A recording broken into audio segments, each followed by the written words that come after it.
ಓಂ ತವ ಕಥಾಮೃತಂ ತಪ್ತಜೀವನಂ ಕವಿಭಿರೀಡಿತಂ ಕಲ್ಮಷಾಪಹಂ ಶ್ರವಣಮಂಗಲಂ ಶ್ರೀಮದಾತತಂ ಭುವಿ ಗೃಹಂತಿ ತೇ ಭೂರಿದಾ ಜನಾಃ. ಓಂ ಸ್ಥಾಪಕಾಯ ಚ ಧರ್ಮಸ್ಯ ಸರ್ವಧರ್ಮಸ್ವರೂಪಿಣಿ ಅವತಾರವರಿಷ್ಠಾಯ ರಾಮಕೃಷ್ಣಾಯ ತೇ ನಮಃ. ಆತ್ಮೀಯ ಭಗವದ್ಭಕ್ತರೇ, ಇಂದು ಭಾಗವತದ ಒಂದು ಶುಭ ದಿನ ಪ್ರಾರಂಭ ಮಾಡ್ತಾ ಇದ್ದಾರೆ. ಭಾಗವತ ಕಥಾಶ್ರವಣ ಪಾರಂಪರಿಕವಾಗಿ ಸಾವಿರಾರು ವರ್ಷಗಳಿಂದ ನಡ್ಕೊಂಡ್ಬಂದಿರತಕ್ಕಂಥ ಒಂದು ಪರಂಪರೆ ಈ ದಿವಸ ಇಲ್ಲಿ ಪ್ರಾರಂಭ ಮಾಡಿದ್ದಾರೆ. ಹಿಂದೆನೂ ನಡೆದಿರ್ಬೋದು, ಮುಂದೆನೂ ನಡೀಬೋದು. ಆದರೆ ಈ ಒಂದು ಗಳಿಗೆ ನಮ್ಮೆಲ್ಲರಿಗೂ ಸಿಕ್ಕಿರ್ತಕ್ಕಂಥ ಭಗವಂತ ಕೊಟ್ಟಿರ್ತಕ್ಕಂಥ ಒಂದು ಮಹಾಪುಣ್ಯ ಅಂತ ತಿಳ್ಕೊಳ್ಳೋಣ. ಭಾಗವತ ಶ್ರವಣ ಅತ್ಯಂತ ಶ್ರೇಷ್ಠವಾದದ್ದು. ಎಲ್ಲ ಪುರಾಣಗಳಲ್ಲೂ ಸಹ ಬಹಳ ಹೆಸರುವಾಸನೆ ಪಡ್ಕೊಂಡಿರೋದು ಭಾಗವತ. ಅತ್ಯದ್ಭುತವಾಗಿರ್ತಕ್ಕಂಥದ್ದು. ಈಗ ನಮ್ಮ ಭರತರಾಜ್ ಅವರು ಹೇಳಿದಾಗ ನನಗೂ ಒಂದು ಜ್ಞಾಪಕ ಬರ್ದು ಅದೇ ರೀತಿದು. ಏನಪ್ಪ ಅಂತಂದರೆ, ಸಾಯದೇ ಇರೋದಕ್ಕೆ ನಾನು ಗೊತ್ತಿರೋ ಮಂತ್ರ ಇದೆ ಹೇಳ್ಕೊಡ್ತೀನಿ ಅಂತ ಹೇಳಿದ್ರಂತೆ. ಯಾರಿಗಿಷ್ಟ ಆಗಲ್ಲ, ಜನ ಸ್ಟೇಜೇ ಇಲ್ಲ, ಅದು ಬಂದು ಸೇರಿಬಿಟ್ರು ಬೇಕಾದಷ್ಟು ಜನ. ಯಾಕೆಂದರೆ ಸಾಯ್ದು ಇರಲಿಕ್ಕೆ ಔಷಧಿ ಕೊಡ್ತಾರೆ ಇವರು ಅಂತ, ಸಾಯೋದು ಇಲ್ಲ. ಅದಕ್ಕೆ ಭಾಳಷ್ಟು ಸಲ ಕೇಳ್ತಾ ಇದ್ದಾರೆ, ಅವ್ರು ಹೇಳ್ತಾನೇ ಇಲ್ಲ. ಹೇಳ್ತೀನಿ ಕೊನೆಗೆ ಮೈಕೆಲ್ಲ ತರಿಸಿ ಹೇಳಿ ಏನೋ ಅದು ಅಂದರೆ ಯಾರೂ ನೆಕ್ಸ್ಟ್ ಹುಟ್ಟಬೇಡಿ ಅಂದ್ರಂತೆ. ಸಾಯೋದು ಅಂದರೆ ದೇಹ ಹುಟ್ಟಿದ್ರೆ ತಾನೇ ಸಾಯೋದು, ಅದರಿಂದ ಹುಟ್ಟಲೇಬೇಡಿ ಅಂದರೆ ಎಲ್ರಿಗೂ ಬೇಜಾರಾಗಿಬಿಡ್ತು. ಯಾಕೆಂದರೆ ಅವ್ರು ತಿಳ್ಕೊಂಡಿದ್ದು ಈ ಶರೀರ ಸಮೇತನೇ ಇರ್ತೀನಿ ಅಂತ. ಭಾಗವತದ ಎಸೆನ್ಸ್ ಆಫ್ ಭಾಗವತ ಅಂದರೆ ಸಾರ ಏನಪ್ಪ ಅಂದರೆ, ಒಂದೇ ಒಂದು ಸಣ್ಣ ರಾಧೆಯ ಉದಾಹರಣೆಯಲ್ಲಿ ಹೇಳೋಣ ಪ್ರಾರಂಭಕ್ಕೆ. ನಾವೆಲ್ಲ ತಿಳ್ಕೊಳ್ತೀವಲ್ಲ, ಕೊನೆಗೆ ಇದು ಭಕ್ತಿ ರಸ ವೇದಾಂತ, ಭಕ್ತಿಗೆ ಅತ್ಯಂತ ಕಳಶಪ್ರಾಯವಾಗಿರ್ತಕ್ಕಂಥ ಪುರಾಣ ಯಾವುದು ಭಾಗವತ ಪುರಾಣ. ಆದರೆ ಇದರಲ್ಲಿ ಶ್ರೇಷ್ಠವಾಗಿರ್ತಕ್ಕಂಥ ಒಂದು ನೆಲೆಯನ್ನು ನಾವು ಮುಟ್ತೀವಿ. ರಾಧೆಗೆ ಕದಂಬ ದೃಶ್ಯ ನೋಡಿದಂತೆ, ಕದಂಬ ವೃಕ್ಷ ಕೇಳಿದ, ಕದಂಬದ ಹೂ ನೋಡಿದ್ದೀರಾ? ನೋಡಿದ ತಕ್ಷಣ ಆಕೆಗೆ ಕೃಷ್ಣನ ಜ್ಞಾಪಕ ಬರ್ತದೆ. ಯಾರನ್ನು ನೋಡಿದ ತಕ್ಷಣ? ಕದಂಬ ವೃಕ್ಷವನ್ನು ನೋಡಿದ ತಕ್ಷಣ. ಆದ್ದರಿಂದ ಸಖಿ ಅದು ನೋಡಿದ ತಕ್ಷಣ ಕೃಷ್ಣ ಜ್ಞಾಪಕ ಬಂದಂತ ಓಡಿದ್ಲು ಕದಂಬ ವೃಕ್ಷದ ಕಡೆಗೆ. ಹೋಗ್ತಾ ಹತ್ತಿರಕ್ಕೆ ಹೋಗ್ತಾ ಕೃಷ್ಣನ ನೋಡಲಿಲ್ಲ, ನಾನೇ ಕೃಷ್ಣ ಅಂತಂದು ಕೃಷ್ಣ ಭಾವದಲ್ಲಿ ತುಂಬಿ ಮೈ ಮನಸ್ಸು ದೇಹ ಎಲ್ಲ ಚಿಂತನೆಗಳು ಪರಿಪೂರ್ಣವಾಗಿ ಕೃಷ್ಣ ಭಾವನೆ ಬಂತು. ಅವಳು ಬೇರೆ ಸಖಿಗಳ್ತಾರೆ ನಾನೇ ಕೃಷ್ಣ ಅಂತ. ಇದು ಆಕೆಯ ಭಾವ. ಭಾಗವತದ ಪ್ರಭಾವ ಹೇಗಿರುತ್ತೆ ಅಂದರೆ, ನದಿ ಎಲ್ಲೋ ಹುಟ್ಟುತ್ತೆ, ಹಡ್ಕೊಂಡು ಹೋಗ್ತಾ ಸಮುದ್ರ ಇದೆ ಅಂತ ಕೇಳುತ್ತೆ. ಸಮುದ್ರದ ಹತ್ತಿರ ಬಂದುಬಿಡ್ತು ನದಿ, ತುಂಬ ಹತ್ತಿರ ಸಮುದ್ರ ಕಾಣ್ತಾ ಇದೆ. ಇದಕ್ಕೆ ಭಯ ಆಯಿತು, ಅಯ್ಯೋ ಅಷ್ಟು ದೊಡ್ಡ ಸಮುದ್ರ, ನಾನು ಚಿಕ್ಕದಾಗಿದ್ದೀನಿ. ನದಿಗೆ ಎರಡು ದಡ ಇರುತ್ತೆ, ಒಂದು ಹುಟ್ಟು ಒಂದು ಸಾವು, ಮಧ್ಯೆ ಹರಿತಾ ಇರ್ತಕ್ಕಂಥಕ್ಕೆ ನದಿ ಅಂತೀವಿ. ನದಿಯದು ಎರಡು ದಡ ಇರಬೇಕಲ್ವಾ? ಆದರೆ ಸಮುದ್ರಕ್ಕೆ ಒಂದೇ ಶೋರ್ ಇರೋದು, ತೀರ ಸುತ್ತ ಒಂದೇ ಶೋರ್ ಇರುತ್ತೆ, ಎರಡು ಅಂತಲ್ಲ ಅದಕ್ಕೆ. ಆಗ ಏನು ಮಾಡೋದು, ವಾಪಸ್ ಹೊಟ್ಟೋಗೋಣ ಅಂದರೆ ನದಿಗೆ ಹೋಗ್ಲಿಕ್ಕಾಗಲ್ಲ ತನ್ನ ಮೂಲಕ್ಕೆ. ಯಾಕೆಂದರೆ ಮೇಲಿಂದ ಕೆಳಗೆ ಹರಿಯತಕ್ಕಂಥ ಲಕ್ಷಣ ನದಿದು. ಸಮುದ್ರವನ್ನು ನೋಡ್ತಾ ಇದೆ, ಭಯ ಆಯಿತು ಒಂದು ರೀತಿ. ಆದರೆ ನೆಕ್ಸ್ಟ್ ಮೂಮೆಂಟಲ್ಲೇ ನಾನೇ ಸಮುದ್ರ ಅಂತ ಆಯ್ತಂತ, ಅದಕ್ಕೆ ಮಿಕ್ಸ್ ಆಗಿಬಿಡ್ತು ಸಮುದ್ರ ಜೊತೆಗೆ. ಸಮುದ್ರ ಬೇರೆಯಲ್ಲ, ನಾನು ಬೇರೆಯಲ್ಲ ಅಂತ. ಭಾಗವತ ಶ್ರವಣದಿಂದ ಈ 3 ಹಂತಗಳನ್ನು ಹೋಗ್ತೀವಿ ನಾವು. ಮೊದಲು ನಾನೊಬ್ಬ ಭಕ್ತ, ಭಗವಂತ ಎಲ್ಲೋ ಇದ್ದಾನೆ ಅಂತ. ಆಮೇಲೆ ಗೊತ್ತಾಗುತ್ತೆ ನಾನು ಅವನ ಅಂಶನೇ ಅಂತ. ಅಲ್ಲೇ ಭಗವಂತ, ನಾನಿಲ್ಲೇ ಇದ್ದೀನಿ, ಅವನ ಅಂಶನೇ ನಾನು ಅಂತ. ಕೊನೆಗೆ ನಾನೇ ಭಗವಂತ ಅಂತ. ಅದ್ವೈತದಲ್ಲಿ ಎಂಡಾಗುತ್ತೆ. ಆದರೆ ಭಕ್ತಿ ಫೌಂಡೇಶನ್ ಇದು. ಯಾರು ಹುಟ್ಟತಾನೆ ಸಿದ್ಧ ಪುರುಷನಾಗಿರ್ತಕ್ಕಂಥ ಬ್ರಹ್ಮಜ್ಞ ಪುರುಷನಾಗಿರ್ತಕ್ಕಂಥ ಶುಕ ಮಹರ್ಷಿ, ಅವನಿಗೆ ಪ್ರಪಂಚದ ಯಾವ ರಹಸ್ಯವನ್ನು ಮುಚ್ಚಿಟ್ಕೊಂಡಿಲ್ಲ. ಆತ ಬ್ರಹ್ಮಜ್ಞಾನಿ.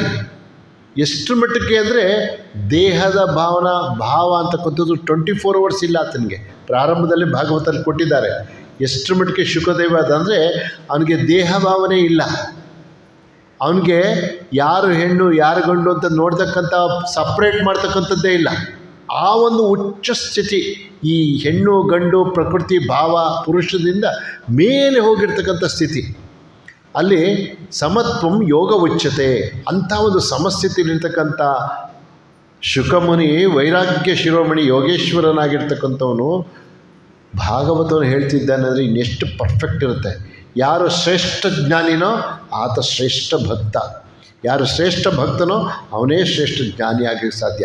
ಎರಡೂ ಬೇರೆ ಬೇರೆ ಅಲ್ಲ, ನೋಡುವ ದೃಷ್ಟಿಕೋನ ಅಷ್ಟೇ.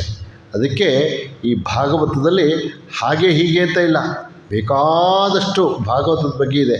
ಅದರಲ್ಲಿ ಶ್ರೀರಾಮಕೃಷ್ಣರು ಏನು ಹೇಳಿದ್ರು ಅಂತ ನೋಡಿಕೊಂಡು ಮುಂದೆ ಹೋಗೋಣ. ಅವ್ರು ಹೇಳ್ತಾರೆ, ಶ್ರೀರಾಮಕೃಷ್ಣರು ಶುದ್ಧ ಜ್ಞಾನ ಮತ್ತು ಶುದ್ಧ ಭಕ್ತಿ. ನೋಡಿ, ಶುದ್ಧ ಜ್ಞಾನ ಶುದ್ಧ ಭಕ್ತಿ ಅಂದರೆ ಅಲ್ಲಿ ಅಹಂ ಅಂತಕ್ಕಂಥದ್ದು ಇರೋಲ್ಲ. ಜ್ಞಾನ ಬಂದ ತಕ್ಷಣ ಈಗ ನಮಗೆ ನಾನು ಇನ್ನು ಓದಿದ್ದೀನಿ, ಇದನ್ನು ತಿಳ್ಕೊಂಡಿದ್ದೀನಿ, ಇದನ್ನು ಆಗಿದೆ ಅಂತ ಸ್ವಲ್ಪ ಇರುತ್ತೆ ನಮಗೆ ಸ್ವಾರ್ಥ. ಅಲ್ಲಿಲ್ಲ, ಶುದ್ಧ ಜ್ಞಾನ ಶುದ್ಧ ಭಕ್ತಿ ಎರಡೂ ಒಂದೇ. ಶುದ್ಧ ಜ್ಞಾನ ಎಲ್ಲಿಗೆ ಕರೆದೊಯ್ಯುತ್ತದೆಯೋ ಅಲ್ಲಿಗೆ ಶುದ್ಧ ಭಕ್ತಿಯೂ ಕರೆದೊಯ್ಯುತ್ತದೆ. ಭಕ್ತಿ ಮಾರ್ಗ ಬಹಳ ಸುಲಭ ಮಾರ್ಗ. ಯಾರು ಹೇಳಿದು? ಶ್ರೀರಾಮಕೃಷ್ಣ ವಚನವೇದದಲ್ಲಿ ಹೇಳಿದ್ದಾರೆ. ಅದು ಅತ್ಯದ್ಭುತವಾಗಿರ್ತಕ್ಕಂಥ ಮಾತು. ಹಾಗೆ ಭಗವಂತನಿಲ್ಲದೆ ಭಕ್ತನಿರಲಾರ, ಭಗವಂತನಿಲ್ಲದೆ ಭಕ್ತ ಇರೋಕ್ಕಾಗೋಲ್ಲ. ಹಾಗೆ ಭಗವಂತನೂ ಸಹ ಭಕ್ತನಿಲ್ಲದೆ ಇರೋಕ್ಕಾಗಲ್ಲ. ಅವನಿಗೂ ಭಕ್ತರು ಬೇಕು, ಇವನಿಗೂ ಬೇಕು. ಯಾಕೆ ಈ ಮಾತನ್ನು ಹೇಳಿದ್ರು ಅಂದರೆ, ಪರಮಹಂಸರು ಒಂದು ಭಾಗವತ ಶ್ರವಣಕ್ಕೆ ಹೋಗಿ ನಿಂತ್ಕೊಂಡಿದ್ದಾಗ ಅವ್ರಿಗೊಂದು ಚೈತನ್ಯ ರೂಪದಲ್ಲಿರ್ತಕ್ಕಂಥ ಶ್ರೀಕೃಷ್ಣ ಕಾಣಿಸ್ಕೊಳ್ತಾನೆ. ಆಮೇಲೆ ನೋಡ್ತಾರೆ, ಆ ಭಾಗವತ ಪುಸ್ತಕನೂ ಚೈತನ್ಯಮಯವಾಗಿರುತ್ತೆ, ಭಕ್ತರು ಚೈತನ್ಯಮಯವಾಗಿರ್ತಾರೆ. ಅದಕ್ಕೆ ಭಾಗವತ ಭಕ್ತ ಭಗವಾನ್ ಮೂರು ಒಂದೇ ಅಂತ ಹೇಳ್ತಾರೆ. ಈಗ ಇದು ಆ ಭಾಗವತದ ಮಹಿಮೆಗೆ ಒಂದು ಇತ್ತೀಚಿನ ಶ್ರೀರಾಮಕೃಷ್ಣರ ವಚನದಿಂದ ಉದಾಹರಣೆ ಆಯಿತು. ಭಗವದ್ಗೀತೆಯಲ್ಲಿ ಒಂದು ವಸುದೇವ ಸುತಂ ದೇವಂ ಕಂಸ ಚಾಣೂರಮರ್ದನಂ ದೇವಕೀ ಪರಮಾನಂದಂ ಕೃಷ್ಣಂ ವಂದೇ ಜಗದ್ಗುರುಂ, ಅದು ಶ್ಲೋಕ ಬರೆದಿರ್ತಕ್ಕಂಥದ್ದು ನಮ್ಮ ದಯಾನಂದ ಸರಸ್ವತಿಗಳು. ಅದನ್ನು ಭಗವದ್ಗೀತೆ ಬರೆದರೆ 9 ಶ್ಲೋಕಗಳು, ಪ್ರಪನ್ನ ಪಾರಿಜಾತಯ ಸ್ತೋತ್ರ ವೈಕೈಕ ಮಧುಸೂದನ ಸರಸ್ವತಿ ಅದನ್ನು 9 ಶ್ಲೋಕ ಧ್ಯಾನ ಮಂತ್ರ ಬರೀತಾರೆ. ಭಗವದ್ಗೀತೆಗೆ ಭಾಷ್ಯ ಬರೀಬೇಕಾದ್ರೆ ಮಧುಸೂದನ ಸರಸ್ವತಿಗಳು ಭಗವದ್ಗೀತೆಗೆ ಭಾಷ್ಯ ಬರೋಕ್ಕಿಂತ ಮೊದಲು 9 ಶ್ಲೋಕಗಳನ್ನು ಪ್ರಪನ್ನ ಪಾರಿಜಾತ ತಮ್ಮ ಅದರಲ್ಲಿ ಇದೊಂದು ವಸುದೇವ ಸುತಂ ದೇವಂ. ಏನದ ಅರ್ಥ? ಪ್ರತಿಯೊಬ್ಬ ವ್ಯಕ್ತಿಗೂ 4 ರೆಸ್ಪಾನ್ಸಿಬಿಲಿಟೀಸ್ ಇರುತ್ತೆ. ಯಾವುದು? ತಂದೆ, ತಾಯಿ, ಸಮಾಜ ಮತ್ತು ಜಗತ್ ಪೂರ್ತಿ. ಆದರೆ ಕೃಷ್ಣ 4 ನಿಭಾಯಿಸಿದಂತೆ ಆ 4 ಒಂದು ಶ್ಲೋಕದಲ್ಲಿ ಸೇರಿಸಿದ್ದಾರೆ. ಏನಪ್ಪ ಅಂದರೆ, ವಸುದೇವ ಸುತಂ ದೇವಂ ಕಂಸ ಚಾಣೂರಮರ್ದನಂ ದೇವಕಿ ಪರಮಾನಂದಂ ಕೃಷ್ಣಂ ವಂದೇ ಜಗದ್ಗುರುಂ. ಏನು ಮಾಡ್ದ ಏನು ಅಂದರೆ, ಭಗವಂತ ಹುಟ್ಟಿ ಬಂಧನದಲ್ಲಿರ್ತಕ್ಕಂಥ ತನ್ನ ವಸುದೇವನನ್ನು ಬಿಡಿಸ್ತಾನೆ. ಬಂಧನದಲ್ಲಿದ್ದ ಬಿಡಿಸ್ದ. ಅವನಿಗೆ ಬಹಳ ಖುಷಿಯಾಯಿತು. ಬೇಕಷ್ಟು ಹೆಸರು ಕೀರ್ತಿ ಎಲ್ಲ ತಂದುಕೊಟ್ಟ. ತಂದೆಗೆ ನನ್ನ ಮಗ ಅಂತ ಹೇಳ್ಕೊಳ್ಳಿಕ್ಕೆ ವಸುದೇವನಿಗೆ ಬಹಳ ಖುಷಿ. ಅದರಿಂದ ಅವನು ಭಗವಂತನೇ ಅವನ ಮಗನಾಗಿ ಹುಟ್ಟಿದ. ದೇವಕಿ ಪರಮಾನಂದಂ, ದೇವಕಿಗೆ ಬಲರಾಮ ಮತ್ತು ಕೃಷ್ಣಕ್ಕಿಂತ ಮೊದಲು ಇನ್ನೂ 6 ಜನ ಮಕ್ಕಳು ಹತ್ಯೆ ಮಾಡಿಬಿಟ್ಟಿದ್ದ, ಸಾಯಿಸಿಬಿಟ್ಟಿದ್ದ. ಯಾರೋ? ಕಂಸ. ಅದು ದೊಡ್ಡ ಕತೆ ಭಾಗವತಲ್ಲಿ ಬರೆದ. ಅದನ್ನು ಒಂದು ದಿವಸ ಕೇಳ್ತಾಳೆ ಅವ್ಳಿಗೆ, ಕೃಷ್ಣ ದೊಡ್ಡನಾಗಿದ್ದಾನೆ, ಯುವಕನಾಗಿದ್ದಾನೆ, ನೋಡು ನೀನು ಆ ಸಂದೀಪನಿ ಮಹರ್ಷಿಗಳ ಮಗ ಸತ್ತೋಗಿದ್ದ, ಅವನ್ನ ಕರ್ಕೊಂಬಂದಂತೆ, ಗುರುದಕ್ಷಿಣೆಗೆ ಕರ್ಕೊಂಬಂದಂತೆ. ನನ್ನ ಮಕ್ಕಳು 6 ಜನ ಹೊಟ್ಟೋಗಿದ್ದಾರೆ, ನಾನು ನೋಡಬೇಕಲ್ಲ ಮಕ್ಕಳನ್ನ ಅಂತ ಕೇಳ್ತಾಳೆ. ಕೃಷ್ಣ 8ನೇವನು, ಅವ್ನಿಗೆ ಆಲೇ ಯುವಕನಾಗಿದ್ದಾನೆ, 20 ವರ್ಷದ ಹುಡುಗ ಅವನು, 20 ವರ್ಷ ಅವ್ನಿಗೆ ಆವಾಗಲೇ. ಆದರೂ ತಾಯಿ ಮನಸ್ಸು ಆ 6 ಮಕ್ಕಳ ಮೇಲೆ ಇರುತ್ತೆ. ಕೃಷ್ಣ ಬಲರಾಮರಿದ್ರೂ ನನ್ನ 6 ಮಕ್ಕಳು, ಆ ಮಕ್ಕಳು ಒಂದು ಕೊನೆಯಲ್ಲಿ ಮೂಲೆಯಲ್ಲಿ ಇದ್ದೇ ಇರುತ್ತೆ ಸಂಕಟ ಆಕೆಗೆ. ಯಾಕಂದರೆ ಕೊಂದಾಕ್ಬಿಟ್ಟ ಜೈಲಲ್ಲಿ ಇದ್ದಾಗ ಕಂಸ. ಅದಕ್ಕೋಸ್ಕರ ಅವಳು ಕೇಳ್ಕೊಳ್ತಾಳೆ ಕೃಷ್ಣನ. ಕೃಷ್ಣ ಹೇಳ್ತಾನೆ, ಅಮ್ಮ ಪ್ರಕೃತಿ ವಿರುದ್ಧ ಆಗುತ್ತೆ, ಹೇಗೆ ಅದನ್ನು ಅಂತ. ಪ್ರಕೃತಿ ವಿರುದ್ಧ ಆದರೆ ನೀನು ಹೇಗೆ ಕರ್ಕೊಂಬಂದೆ? ನಿಮ್ಮ ಗುರುಗಳ ಪುತ್ರನ ಕೊಟ್ಟಲ್ಲ, ಅದು ಪ್ರಕೃತಿಗೆ ವಿರುದ್ಧ ಅಲ್ವಾ? ಸರಿ, ತಾಯಿಗೆ ಅರ್ಥ ಮಾಡಿಸ್ಬೇಕೀಗ. ಅವನು ಪಾತಾಳ ಲೋಕದಲ್ಲಿ ಅವ್ರು ಇರ್ತಾರೆ, ಚಿಕ್ಕ ಮಕ್ಕಳು ಹೇಗಿದ್ರು ಹಾಗೇ ಆ ಮಕ್ಕಳನ್ನ ವಿವರಣೆ ಬೇಕಷ್ಟಿದೆ ಹೇಗೆ ಅಂತ. ನಾನು ಚುಟುಕು ಮಾಡ್ತೀನಿ, ಯಾಕಂದರೆ ನನ್ನ ಕ್ಲಾಸ್ ಬೇರೆ. ಕರ್ಕೊಬಂದಾಗ ನೋಡ್ತಾಳಲ್ಲ, ಪುಟ್ಟ ಮಕ್ಕಳು. ಅವನ ತಮ್ಮ ಕೃಷ್ಣಂಗೆ 20 ವರ್ಷ, ಆ ಮಕ್ಕಳೆಲ್ಲ ಚಿಕ್ಕದಾಗೇ ಇರುತ್ತೆ. ಈಕೆಗೆ ಅಲ್ಲೇ ವಯಸ್ಸಾಗಿದೆ, ಆ ಮಕ್ಕಳನ್ನ ನೋಡ್ಕೊಳ್ಳೋ ಸ್ಥಿತಿನಲ್ಲಿಲ್ಲ. ಅವ್ರಿಗೇನಾಗಿದೆ, ಮಮತೆಯಿಂದ ಬಿಡಿಸ್ಕೊಂಡ್ರೆ ಅವ್ರಿಗೆಲ್ಲ ಮೋಕ್ಷ ಸಿಗುತ್ತೆ. ಇವಳು ಆ ಮಕ್ಕಳ ಬಗ್ಗೆ ತನ್ನ ಮಾತೃತ್ವದಲ್ಲಿ ಹಿಡಿದಿಟ್ಕೊಂಡಿದ್ದಾಳೆ. ಅದಕ್ಕೆ ಅವರು ಆ ಮಗು ರೂಪದಲ್ಲಿ ಹಾಗೇ ಇದ್ದಾರೆ, ಅವ್ರಿಗೆ ಮೋಕ್ಷ ಪ್ರಾಪ್ತಿ ಆಗಿಲ್ಲ. ಅದಕ್ಕೊಂದು ಉದಾಹರಣೆ ಕೃಷ್ಣ ಕರ್ಕೊಂಬರ್ತಾನೆ. ಆಗ ಗೊತ್ತಾಗುತ್ತೆ ಆಕೆಗೆ.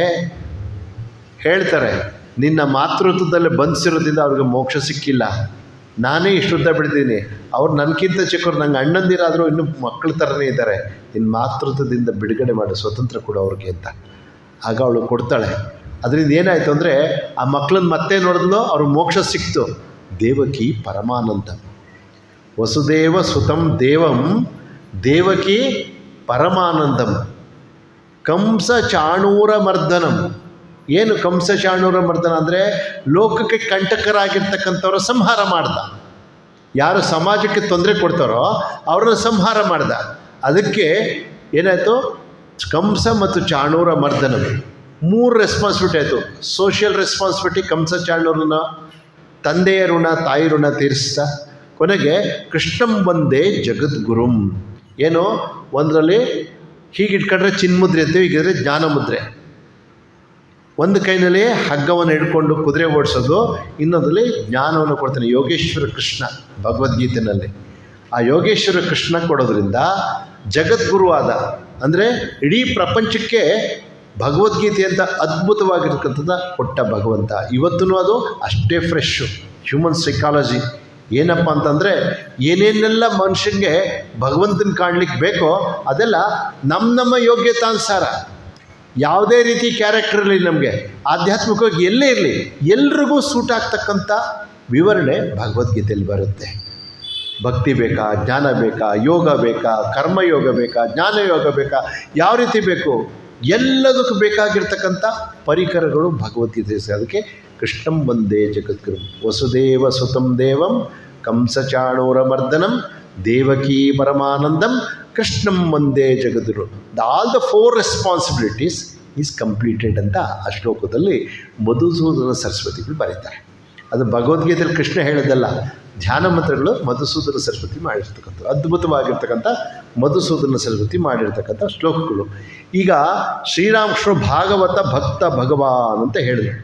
ಈಗ ನಾವೇನು ಮಾಡೋದು, ಅತ್ಯಂತ ಶ್ರೇಷ್ಠವಾಗಿರ್ತ ಮಹಾಪುರಾಣದಲ್ಲಿ ಇದು ಒಂದು ಅಂದ್ವಲ್ಲ, ಅದಕ್ಕೆ ಪ್ರಾರಂಭದಲ್ಲೇ ಭಾಗವತದಲ್ಲಿ ಬೇಕಾದಷ್ಟು ಕಥೆಗಳು ಬರ್ತದೆ.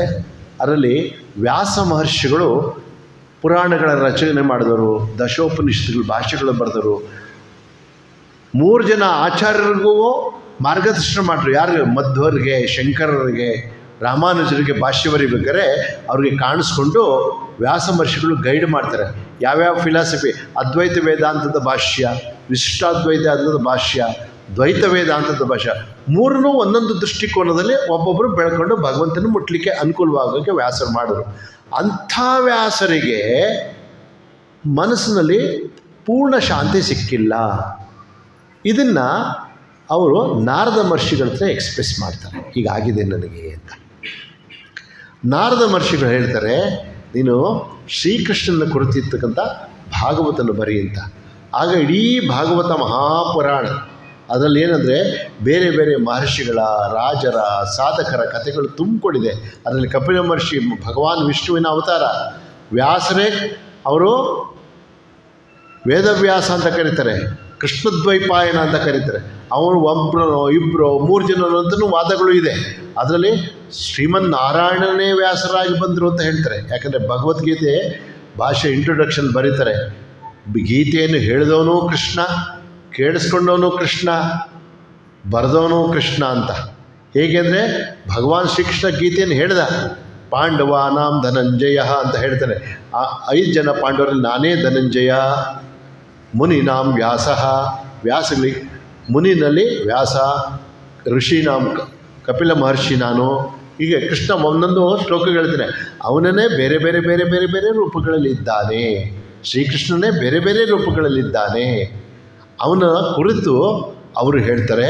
ಆಗ ಭಾಗವತವನ್ನು ಬರಿ ಅಂತ ಅವರು ಭಾಗವತನ ಬರ್ಕೊಂಡು ಹೋಗ್ತಾರೆ. ಅಂಥ ಸಿಚುಯೇಷನ್ ಕ್ರಿಯೇಟ್ ಮಾಡ್ತಾರೆ ಅಂದರೆ, ಭಾಗವತ ಬರೀಲಿಕ್ಕೆ ಇನ್ಸ್ಪಿರೇಷನ್ ಬೇಕಲ್ಲ ನಮಗೆ, ತ್ವರಿತತೆ ಬೇಕಲ್ಲ ನಮಗೆ. ಅದಕ್ಕೆ ಒಂದು ನಿದರ್ಶನ ಪರೀಕ್ಷಿತ ರಾಜ, ಅವನ ಕತೆ, ಅವನು ಶಾಪಗ್ರಸ್ತನಾದ್ರಿಂದ 7 ದಿನದಲ್ಲೇ ಅವನು ದೇಹತ್ಯಾಗ ಅಂತ ಬಂತು.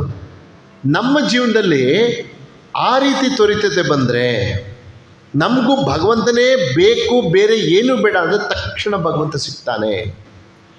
ಅವನಿಗೆ ರಾಜನಾಗಿದ್ದಂಥವ್ರಿಗೆ ಕೇವಲ 7 ದಿವಸಗಳು ಸಿಕ್ತು ಅಂದರೆ, ಶ್ರೀರಾಮಕೃಷ್ಣ ಹೇಳ್ತಾರೆ 3 ದಿವಸ ಹಗಲು ರಾತ್ರಿ ಹತ್ತಿರ ಸಿಕ್ಬಿಡ್ತಾನೆ ಅಂತ. ಕಲಿಯುಗದಲ್ಲಿ ಇನ್ನೂ ಸುಲಭ, 3 ದಿವಸ ಹಗಲು ರಾತ್ರಿ ಭಗವಂತನಿಗೋಸ್ಕರ ಅಳಬೇಕು. ಏನೇನ್ಕೋ ಅಳ್ತೀವಿ ನಾವು.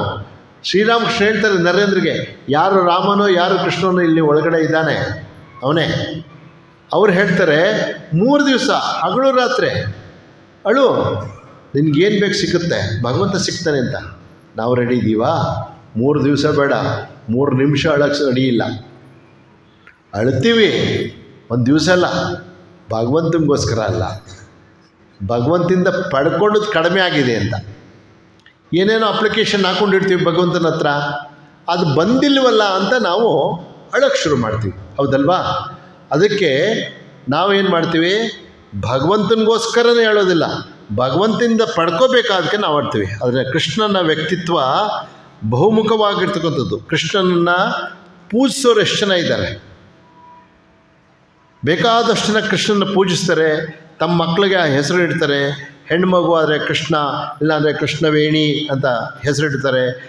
ಆ ರೀತಿಯ ಮಗ ಹುಟ್ಟಲಿ, ಮಗಳು ಹುಟ್ಟಲಿ, ಆ ರೀತಿಯ ಗಂಡ ಸಿಗಲಿ, ಆ ರೀತಿಯ ಅಣ್ಣ ಆಗಲಿ, ಆ ರೀತಿಯ ತಮ್ಮ ಸುಮದ್ರೆ ಆಟಿಟ್ಯೂಡಲ್ಲಿ ಆ ರೀತಿಯ ಅಣ್ಣ ಸಿಗಲಿ ನಮಗೆ ಅಂತ ಹೇಳೋರು, ಹೊಗಳೋರು, ಅವನ ಬಗ್ಗೆ ಬೇಕಾದಷ್ಟು ಜನ ಇದ್ದಾರೆ.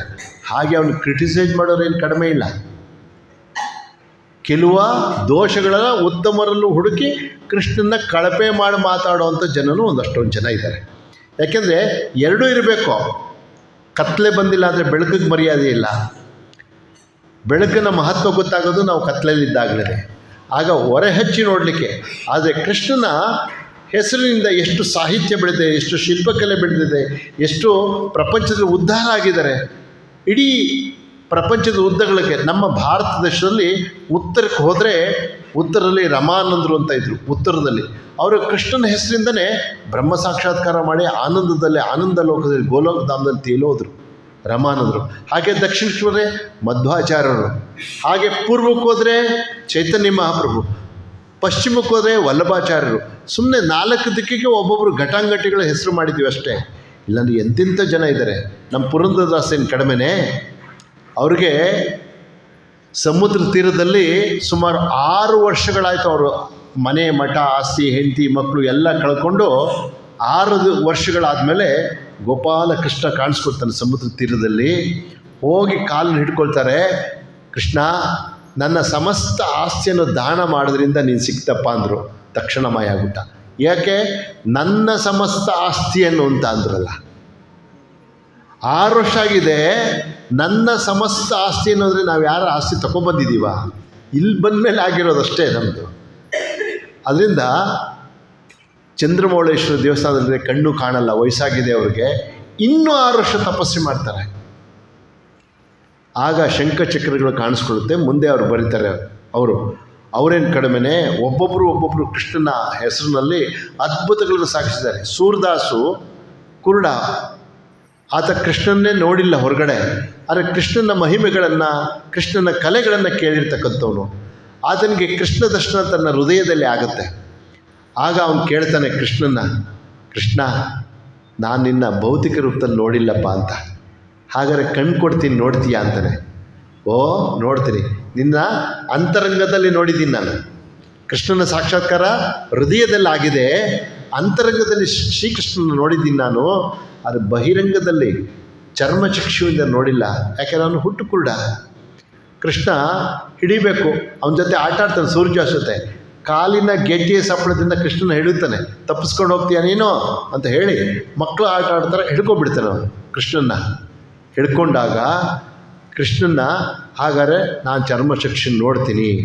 ಕೃಷ್ಣ ತಥಾಸ್ತು ಅಂದ್ಬಿಟ್ಟು ಕಬೀರ್ಗೆ ಕೊಡ್ತಾರೆ ಚರ್ಮಚಕ್ಷುನ, ಸೂರದಾಸರಿಗೆ ಕೊಟ್ಟಾಗ ಕೃಷ್ಣನ ನೋಡ್ತಾರೆ.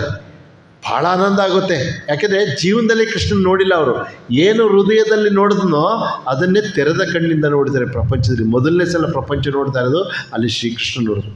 ಏನು ವರ ಬೇಕು ಕೇಳು ಅಂತ, ಮತ್ತೆ ಕುರುಡನ್ ಮಾಡು ಅಂತ. ಯಾಕಪ್ಪ ಅಂದರೆ ನಿನ್ಗಿಂತಲೂ ಶ್ರೇಷ್ಠವಾದ ಪ್ರಪಂಚದಲ್ಲಿ ಯಾವುದಿದೆ? ಭಗವಂತಕ್ಕಿಂತಲೂ ಅತ್ಯಂತ ಶ್ರೇಷ್ಠವಾದ ಯಾವುದಿದೆ? ಯಾವುದಿಲ್ಲ. ಶ್ರೇಷ್ಠತೆ ನೋಡಿದ್ಮೇಲೆ ಇನ್ನೇ ಮಿಕ್ಕದ್ದೆಲ್ಲ ಕಳಪೆನೆ. ಅದರಿಂದ ನಾನು ನೋಡಲ್ಲ, ಮತ್ತೆ ಕುರುಡನ್ ಮಾಡು ಅಂತ. ಅರ್ಥ ಮಾಡ್ಕೋಬೇಕು ಈ ಮಾತನ್ನು. ಭಗವಂತನಿಗಿಂತಲೂ ಶ್ರೇಷ್ಠವಾದ, ಪವಿತ್ರವಾದ, ಅತ್ಯಂತ ಶ್ರೇಷ್ಠವಾಗಿರ್ತಕ್ಕಂಥ ಸತ್ಯವಾದ ಪದಾರ್ಥ ಇನ್ನೊಂದು ಯಾವುದಿದೆ? ಯಾವುದಿಲ್ಲ. ನಿನ್ನನ್ನೇ ನೋಡಿಬಿಟ್ಟೆ, ಮತ್ತೆ ಕುರುಡನ್ ಮಾಡು. ಅದನ್ನೇ ಮನಸ್ಸಲ್ಲಿ ನಿನ್ನ ಚರ್ಮಚಕ್ಷು ನೋಡಿದ್ರೆ ಜ್ಞಾಪಕ ಇಟ್ಕೊಳ್ತೀನಿ ನಾನು ಅಂತ ಸೂರದಾಸರು ಹೇಳ್ತಾರೆ. ಅಂದರೆ ಎಷ್ಟು ಮಹತ್ವ ಇದೆ ಇದಕ್ಕೆ, ಈ ಭಾಗವತಕ್ಕೆ, ಆ ಕೃಷ್ಣನ ರೋಲ್ಗೆ ಎಷ್ಟು ಮಹತ್ವ ಇದೆ. ಎಂತೆಂಥವರು ಆ ಹೆಸರನ್ನು ತಗೊಂಡು ಏನೇನಾಗಿದ್ದಾರೆ. ನಮ್ಮ ಶ್ರೀರಾಮಕೃಷ್ಣರ ಜೀವನ ಚರಿತ್ರೆಯಲ್ಲಿ ಗೋಪಾಲಯರ್ಮ ಅಂತ ಬರ್ತಾರೆ. ಆಕೆ 40 ವರ್ಷಗಳ ಕಾಲ ಒಂದು ದೇವಸ್ಥಾನ ಒರೆಸ್ತಾ ಇದ್ಲು. ಕೃಷ್ಣ ಕೃಷ್ಣ ಕೃಷ್ಣ ಕೃಷ್ಣ ಅಂತಲೇ ಒರೆಸೋದು. ಆ ನೆಲನೇ ತನ್ನ ಮನಸ್ಸು ಕೃಷ್ಣ ನಾಮನೇ ಹೇಳ್ಕೊಂಡು ಕ್ಲೀನ್ ಮಾಡ್ತಾ ಇದ್ದೀನಿ. ಕೊನೆಗೆ ಕೃಷ್ಣನ ಪ್ರತ್ಯಕ್ಷ ಆಗುತ್ತೆ ಆಕೆಗೆ. ಅವಳು ಒಬ್ಬ ಬಡವ ಬಾಲ ವಿಧವೆಯಾಗಿ ಬಂದಳು. ಅತ್ಯಂತ ಬಡತನ, ತಿನ್ನಕ್ಕೇನಿಲ್ಲ. ಯಾರ್ದೋ ಮನೆ ಜಗಲಿ ಮೇಲೆ ಜೋಪ್ಟಿನಲ್ಲಿ ಇರ್ತಾಳೆ ಆಕೆ, ತಂದು ಸ್ವಂತ ಮನೆಯಲ್ಲ. ಇವನು ಬೇರೆ ಬಂದ ಮೇಲೆ ಅವಳು ಸೌದೆ ಹಾಕಿ ಹೋದರೆ ಸೌದೆ ಹಾಕಿ ಕೊಡೋದು, ಕೆಲಸ ಮಾಡೋದು. ಇವನು ಮಗು ಕಟ್ಕೊಂಡಾಗ ಬೇರೆಯವ್ರ ಕಣ್ಣಿಗೆ ಕಾಣಲ್ಲ, ಅವನು ಇವಳ ಕಣ್ಣಿಗೆ ಮಾತ್ರ ಕಾಣ್ತಾನೆ. ಇವಳಿಗೆಲ್ಲ ಸಹಾಯ ಮಾಡೋದೆಲ್ಲ ಮಾಡ್ತಿದ್ದ. ಆದರೆ ಹಠ ಮಾಡ್ತಿದ್ದ, ತುಂಬ ಹಠ ಮಾಡೋದು, ಚೇಷ್ಟೆ ಮಾಡೋದು. ಯಾಕೆಂದರೆ ಮಕ್ಕಳ ಥರ ಇದ್ದಾನಲ್ಲ, ಕೆಲಸೊಮ್ಮೆ ಹೊಡೆದಿದ್ದಾಳೆ, ಅದೆಲ್ಲ ಗಲಾಟೆ ಮಾಡಬೇಡ ಅಂತ. ಮತ್ತೆ ಹತ್ತಿದ್ದಾಳೆ. ಯಶೋಧ ಚೆನ್ನಾಗಿ ನೋಡ್ಕೋತಾ ಇದ್ದು, ನಾನು ನೋಡ್ಕೊಳ್ಳಿರೋದು. ಕೊನೆಗೆ ಕಾಯಿ ಉಂಡೆ ಬೇಕು ಅಂತ ಕೇಳ್ತಾನೆ ಕೃಷ್ಣ. ಅವಳು ನಾನು ಮೊದಲೇ ಬಡವೆ, ಎಲ್ಲಿಂದ ತರಲಿ ಕಾಯಿ ಉಂಡೆ? ಅದಕ್ಕೆ ಒಂದು ಬೆಲ್ಲ ಬೇಕು, ತೆಂಗಿನಕಾಯಿ ಬೇಕು. 10ರಷ್ಟು ದುಡ್ಡಿಲ್ಲ, ಎಲ್ಲೋ ಸಂಪಾದನೆ ಮಾಡಿ ಭಿಕ್ಷೆ ಮಾಡ್ತಂದು ಕಾಯಿ ಉಂಡೆ ಮಾಡಿಕೊಡ್ತಾಳೆ. ತಿಂತಾನೆ. ಕೊನೆಗೆ ಇವಳಿಗೆ ಬೇಜಾರಾಗುತ್ತೆ, ಇವ್ನು ಸಾಕೋಕ್ಕಾಗಲ್ಲ ಇನ್ನು ಅಂತ. ಅದಕ್ಕೆ ಶ್ರೀರಾಮಕೃಷ್ಣರ ಹತ್ರ ಕರ್ಕೊಂಡು ಹೋಗೋಣ ಅಂತ ಎತ್ಕೊಂಡು ಓಡ್ತಾಳೆ. ಅವಳಿಗೆ ಬಟ್ಟೆ ಬರೆ ಮೇಲೆ ಇಲ್ಲ. ಶ್ರೀರಾಮಕೃಷ್ಣ ಹತ್ರ ಹೋದರೆ ಬೇರೆಯವ್ರ ಕಣ್ಣಿಗೆ ಏನು ಕಾಣುತ್ತೆ? ಎತ್ಕೊಂಡು ಹೀಗೆ ಹೋಗ್ತಾಯಿದ್ರೆ ಇವಳು ಹುಚ್ಚಿ ಕೈಗೆ ಅಂಟ್ಕೊಂಡು ಹೋಗ್ತಿದ್ದಾಳೆ ಅಂತ ಬೇರೆಯವ್ರಿಗೆ. ಆದರೆ ಪರಮಹಂಸರು ಗೊತ್ತಾಗುತ್ತೆ. ಪರಮಹಂಸ ಹೋದ ತಕ್ಷಣ ಪರಮಹಂಸರು ಒಳಗೆ ಸೇರ್ಕೊಂಡ್ಬಿಟ್ಟ ಕೃಷ್ಣ. ಅವ್ರು ಎದೆಗೆ ಹೋಗಿ ಸೇರ್ಕೊಂಡ್ಬಿಡ್ತಾನೆ. ಯಾವಾಗ ಶ್ರೀಕೃಷ್ಣ ಪರಮಹಂಸಲ್ಲಿ ಐಕ್ಯನಾಗ್ಬಿಟ್ಟು ಪರಮಹಂಸರು ಹಾಗೆ ಶುರು ಮಾಡ್ತಾರೆ. ಬಂದಾಗೆಲ್ಲ ಗೋಪಾಲನ ಅಮ್ಮ ಕಾಯಿ ಉಂಡೆ ಅಂತ. ಒಳ್ಳೆ ತಿನ್ನೋ ಸಾಧು ಸಿಕ್ಬಿಟ್ನಲ್ಲ ನನಗೆ ಅಂತಲ್ಲ ಆಕೆ. ಯಾಕೆಂದರೆ ಕೃಷ್ಣ ಒಳಗಡೆ ಸೇರ್ಕೊಂಡು ಅದೇ ಸೇಮು. ಇದೆಲ್ಲ ಏನಂದರೆ ಇದನ್ನು ಮೊದಲು ಕೇಳಿದಾಗ ನರೇಂದ್ರನಾಥ್ ಒಪ್ತಾ ಇರಲ್ಲ. ಗೋಪಾಲರ ಮಾತ್ರ ಮಾತಾಡು ಅಂತ ಹೇಳ್ತಾರೆ. ಅದಕ್ಕೆ ಗೋಪಿಯರ ಪ್ರೀತಿ ಕಾಣಬೇಕು ಅಂದರೆ ಸ್ವಾಮಿ ವಿವೇಕಾನಂದ ಹೇಳ್ತಾರೆ, ಆ ಗೋಪಿಯರ ಪ್ರೀತಿ ಕಾಣಬೇಕು ಅಂದರೆ ಭಾಗವತದ ಸಾರ ಏನಪ್ಪ ಅಂತಂದರೆ ಪ್ರೀತಿಗಾಗಿ ಪ್ರೀತಿ, ಕೆಲಸಕ್ಕಾಗಿ ಕೆಲಸ, ಕರ್ತವ್ಯಕ್ಕಾಗಿ ಕರ್ತವ್ಯ, ಪ್ರೀತಿಗೋಸ್ಕರ ಪ್ರೀತಿ, ಇನ್ನೇನಕ್ಕೂ ಅಲ್ಲ. ನಾವೆಲ್ಲ ಪ್ರೀತಿ ತೋರಿಸೋದೇನಕ್ಕೆ? ಯಾವುದೋ ನನ್ನ ಸ್ವಾರ್ಥದ ಆಸೆಯನ್ನು ಪೂರ್ಣ ಮಾಡ್ಕೊಳ್ಳೋಕ್ಕೆ ಇನ್ನೊಬ್ರಿಗೆ ಪ್ರೀತಿ ತೋರಿಸ್ತೀವಿ. ನಮ್ಮದು ಕೊಟ್ಟು ತಗೊಳ್ಳುವುದು. ನಾನು ಏನೋ ಕೊಡ್ತೀನಿ, ನೀನು ಸ್ವಲ್ಪ ಕೊಡು ಅಂತ. ನಮ್ಮದು ಮನುಷ್ಯ ಬುದ್ಧಿ. ಅದು ದೈವತ್ವ ಬುದ್ಧಿ ಬೇರೆ. ಅಲ್ಲಿ ಬರೀ ಕೊಡೋದಷ್ಟೇ, ಭಾಗವತದಲ್ಲಿ ಕೊಡೋದಷ್ಟೇ. ಆಗ ಶ್ರೀರಾಮಕೃಷ್ಣರ ಹತ್ರ ಬಂದಂತ ಅವಳು ಕೊಟ್ಬಿಟ್ಲು. ಪರಮಹಂಸರು ಬಂತು. ಪರಮಹಂಸರಿಗಾತು ಪ್ರೀತಿ ಏನಪ್ಪ ಅಂದರೆ ಪ್ರೀತಿಗೋಸ್ಕರ ಪ್ರೀತಿ. ಆ ಗೋಪಿಕೆಯರ ಪ್ರೀತಿ ಅರ್ಥ ಆಗಬೇಕು ಅಂದರೆ ನಿನ್ನ ಮನಸ್ಸಿನಲ್ಲಿ ಕಲ್ಮಶಗಳೆಲ್ಲ ಹೋಗಿರಬೇಕು, ನಿಸ್ವಾರ್ಥನಾಗಿರಬೇಕು, ಅತ್ಯಂತ ಪರಿಶುದ್ಧವಾದ ಪ್ರೇಮ ಇರಬೇಕು.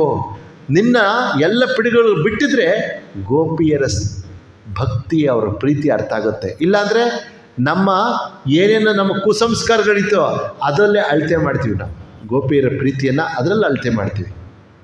ಆಗ ಹೊಗಳಿಕೆ ತೆಗಳಿಕೆಗೆ ಇಟ್ಕೊಳ್ತೀವಿ ಅದನ್ನು. ಗೋಪಿಯರ ಪ್ರೀತಿ ಎಂಥದ್ದು ಅಂದರೆ ಒಂದು ನಿದರ್ಶನ. ನಮ್ಮ ಸ್ವಾಮಿ ಹರ್ಷಾನಂದರು ಅವಾಗವಾಗ ಕತೆ ಹೇಳ್ತಾಯಿದ್ರು. ಎಷ್ಟರ ಮಟ್ಟಕ್ಕಪ್ಪ ಗೋಪಿಯರ ಪ್ರೀತಿ ಅಂದರೆ, ಒಮ್ಮೆ ದ್ವಾರಕಾ ನಗರಕ್ಕೆ ನಾರದ ಮಹರ್ಷಿಗಳು ಬಂದ್ರಂತೆ. ಬಂದಾಗ ಅವ್ರಿಗೆ ಯಾವಾಗಲೂ ನಾರಾಯಣ ನಾರಾಯಣ ನಾರಾಯಣ ಅಂತ ಇರ್ತಾರೆ. ಹಾಗೆ ಇಲ್ಲಿ ಬಂದಾಗ ಕೃಷ್ಣನ ಮುಂದೆ ಬಂದರು, ನನ್ನಂಥ ಭಕ್ತ ಇಲ್ಲ ಅಂತಕ್ಕಂಥದ್ದು ಸ್ವಲ್ಪ ಮನಸ್ಸಲ್ಲಿ. ನಮಗೂ ಬರಲ್ವೇ? ಒಂದು ದಿವಸ ಜಪ ಮಾಡಿಬಿಟ್ರೆ ಸಾಕು, ಆಗಲೇ ಸ್ವಲ್ಪ ಬ್ರಹ್ಮಜ್ಞಾನಿ ಥರ ನಾವು ನಡೆಯೋದು ಶುರು ಮಾಡ್ತೀವಿ.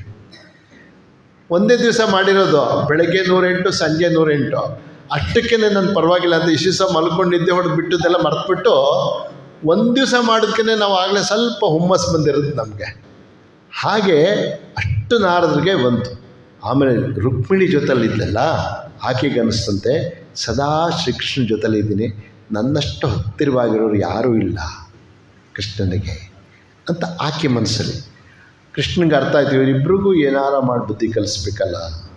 ಎಂತೆಂಥ ಭಕ್ತರಿದ್ದಾರೆ ಇವರು, ಇಷ್ಟೊಂದು ನನ್ನ ಜೊತೆಲಿದ್ದು. ಸ್ವಲ್ಪ ಅಹಂ ಬಂದಿದೆ. ಭಕ್ತರಿಗೆ ಅಹಂ ಬಂದರೆ ಭಗವಂತ ಸಹಿಸಲ್ಲ. ಯಾಕೆಂದರೆ ಪೂರ್ತಿ ಅವ್ರ ಪ್ರೇಮ ಇವನಿಗೆ ಬೇಕು. ಸಕ್ಷಣ ಸರಿ ಮಾಡಿಬಿಡ್ತಾನೆ ಅವನು. ಆಗ ಅವನು ಹೇಳಿದ್ರೆ, ಕೃಷ್ಣ ತಲೆನೋವು ಅಂತ ಮಲ್ಕೊಬಿಟ್ಟ.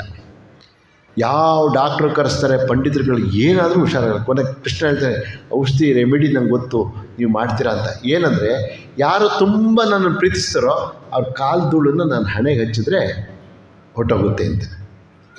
ಆಗ ನಾರದ್ರೆ, ನೀವು ಭಾಳ ಪ್ರೀತಿಸ್ತಿರಲ್ಲ, ಸ್ವಲ್ಪ ನಿಮ್ಮ ಕಾಲು ಧೂಳು. ಅಯ್ಯೋಯ್ಯೋ ಭಗವಂತನೇ, ಯಾವ ಘೋರ ನರ್ಕಕ್ಕೆ ಹೋಗಲಿ ನಾನು, ನನ್ನ ಕಾಲು ಧೂಳನ್ನು ನಿಮಗೆ ಹಣೆಗಿಟ್ಟು ನಾನು ನರ್ಕಕ್ಕೆ ಹೋಗಲ್ಲ. ನಾನು ನಿನ್ನ ಸೇವಕ, ನಾನು ನಿನ್ನ ಭಕ್ತ, ಖಂಡಿತ ಸಾಧ್ಯ ಇಲ್ಲ. ಹೋಗ್ಬಿಡು ರುಕ್ಮಿಣಿ, ನೀನು ಪತಿನೇ ಪರಮೇಶ್ವರ, ನಾನು ಯಾವ ಘೋರ ನರ್ಕಕ್ಕೆ ಹೋಗಲಿ, ನನ್ನ ಈ ಲಕ್ಷ್ಮೀ ಅವತಾರ ಬಂದಿರೋದು ಇದನ್ನು ಕಳ್ಕೊಂಬಿಡ್ಲಾ? ಖಂಡಿತ ಸಾಧ್ಯ ಇಲ್ಲ. ಅಂದರೆ ಯಾವತ್ತೂ ನನ್ನ ಕಾಲದಲ್ಲಿರೋದು ಕೊಡೋಕ್ಕಾಗಲ್ಲ ಕೃಷ್ಣ, ನೀನೇ ನನ್ನ ಪರಮೇಶ್ವರ. ಹಾಗಾದರೆ ನಾರದೆ ಒಂದು ಕೆಲಸ ಮಾಡಿ, ಬೃಂದಾವನಕ್ಕೆ ಹೋಗಿ ಗೋಪಿಯರು ಕೇಳಿ ಅಂತಾರೆ. ಸರಿ, ಬೃಂದಾವನಕ್ಕೆ ಹೋದ ನಾರಾಯಣ ಒಂದು ದೂರದಲ್ಲೇ ತಂಬೂರಿ ಹಿಡ್ಕೊಂಬರೋ ನೋಡ್ಬಿಟ್ಟು ಎಲ್ಲ ಗೋಪಿಯರು ಬಂದು, ಎಲ್ಲಿಂದ ಬಂದ್ರಿ ನಾರದ್ರೆ? ದ್ವಾರಕೆಗೆ ಹೋಗಿದ್ದೆ, ದ್ವಾರಕೆಯಿಂದ ಬಂದೆ ಅಂದ ತಕ್ಷಣ ಇನ್ನೂ ಒಂದಷ್ಟು ಜನ ಗೋಪಿಯರೆಲ್ಲ ಬಂದುಬಿಟ್ರು. ಏನು ನಮ್ಮ ಕೃಷ್ಣ ಹೇಗಿದ್ದಾನೆ, ನಮ್ಮ ಕೃಷ್ಣ ಹೇಗಿದ್ದಾನೆ ಅಂತ. ಏನಿಲ್ಲ, ತುಂಬ ತಲೆನೋವು, ಬೈದ್ಬಿಟ್ಟಿರುತ್ತೆ. ಅದನ್ನು ಹೇಳೋಕ್ಕಿಲ್ಲಿ ಬಂದಿದ್ದೀರಾ ನೀವು, ಅದಕ್ಕೇನು ಔಷಧಿ ಕೊಡ್ಸೋಕ್ಕಲ್ಲ. ಔಷಧಿಗೆ ಬಂದೆ ಅಮ್ಮ ಅನ್ನೋದು. ಏನು ಔಷಧಿ ಬೇಕು ಅಂದರೆ, ಯಾರು ಅವ್ನು ಪ್ರೀತಿಸ್ತಾರೋ ಅವ್ರ ಕಾಲು ಧೂಳ್ಬೇಕಂದ್ರೆ ಎಲ್ಲ ಗೋಪಿಯರು ಕೂತ್ಕೊಂಡು ಕಾಲು ನೀಡಿದ್ರಂತೆ. ಅಯ್ಯೋ ಗೋಪಿಯರು ಮೂರ್ಖರ, ಓದಿಲ್ಲ ಬರೆದಿಲ್ಲ, ನೀವು ನರ್ಕಕ್ಕೆ ಹೋಗ್ತಾರೆ. ನಾವು ನರ್ಕಕ್ಕೆ ಹೋದ್ರೂ ಪರವಾಗಿಲ್ಲ, ನಮ್ಮ ಕೃಷ್ಣ ಚೆನ್ನಾಗಿರಬೇಕು.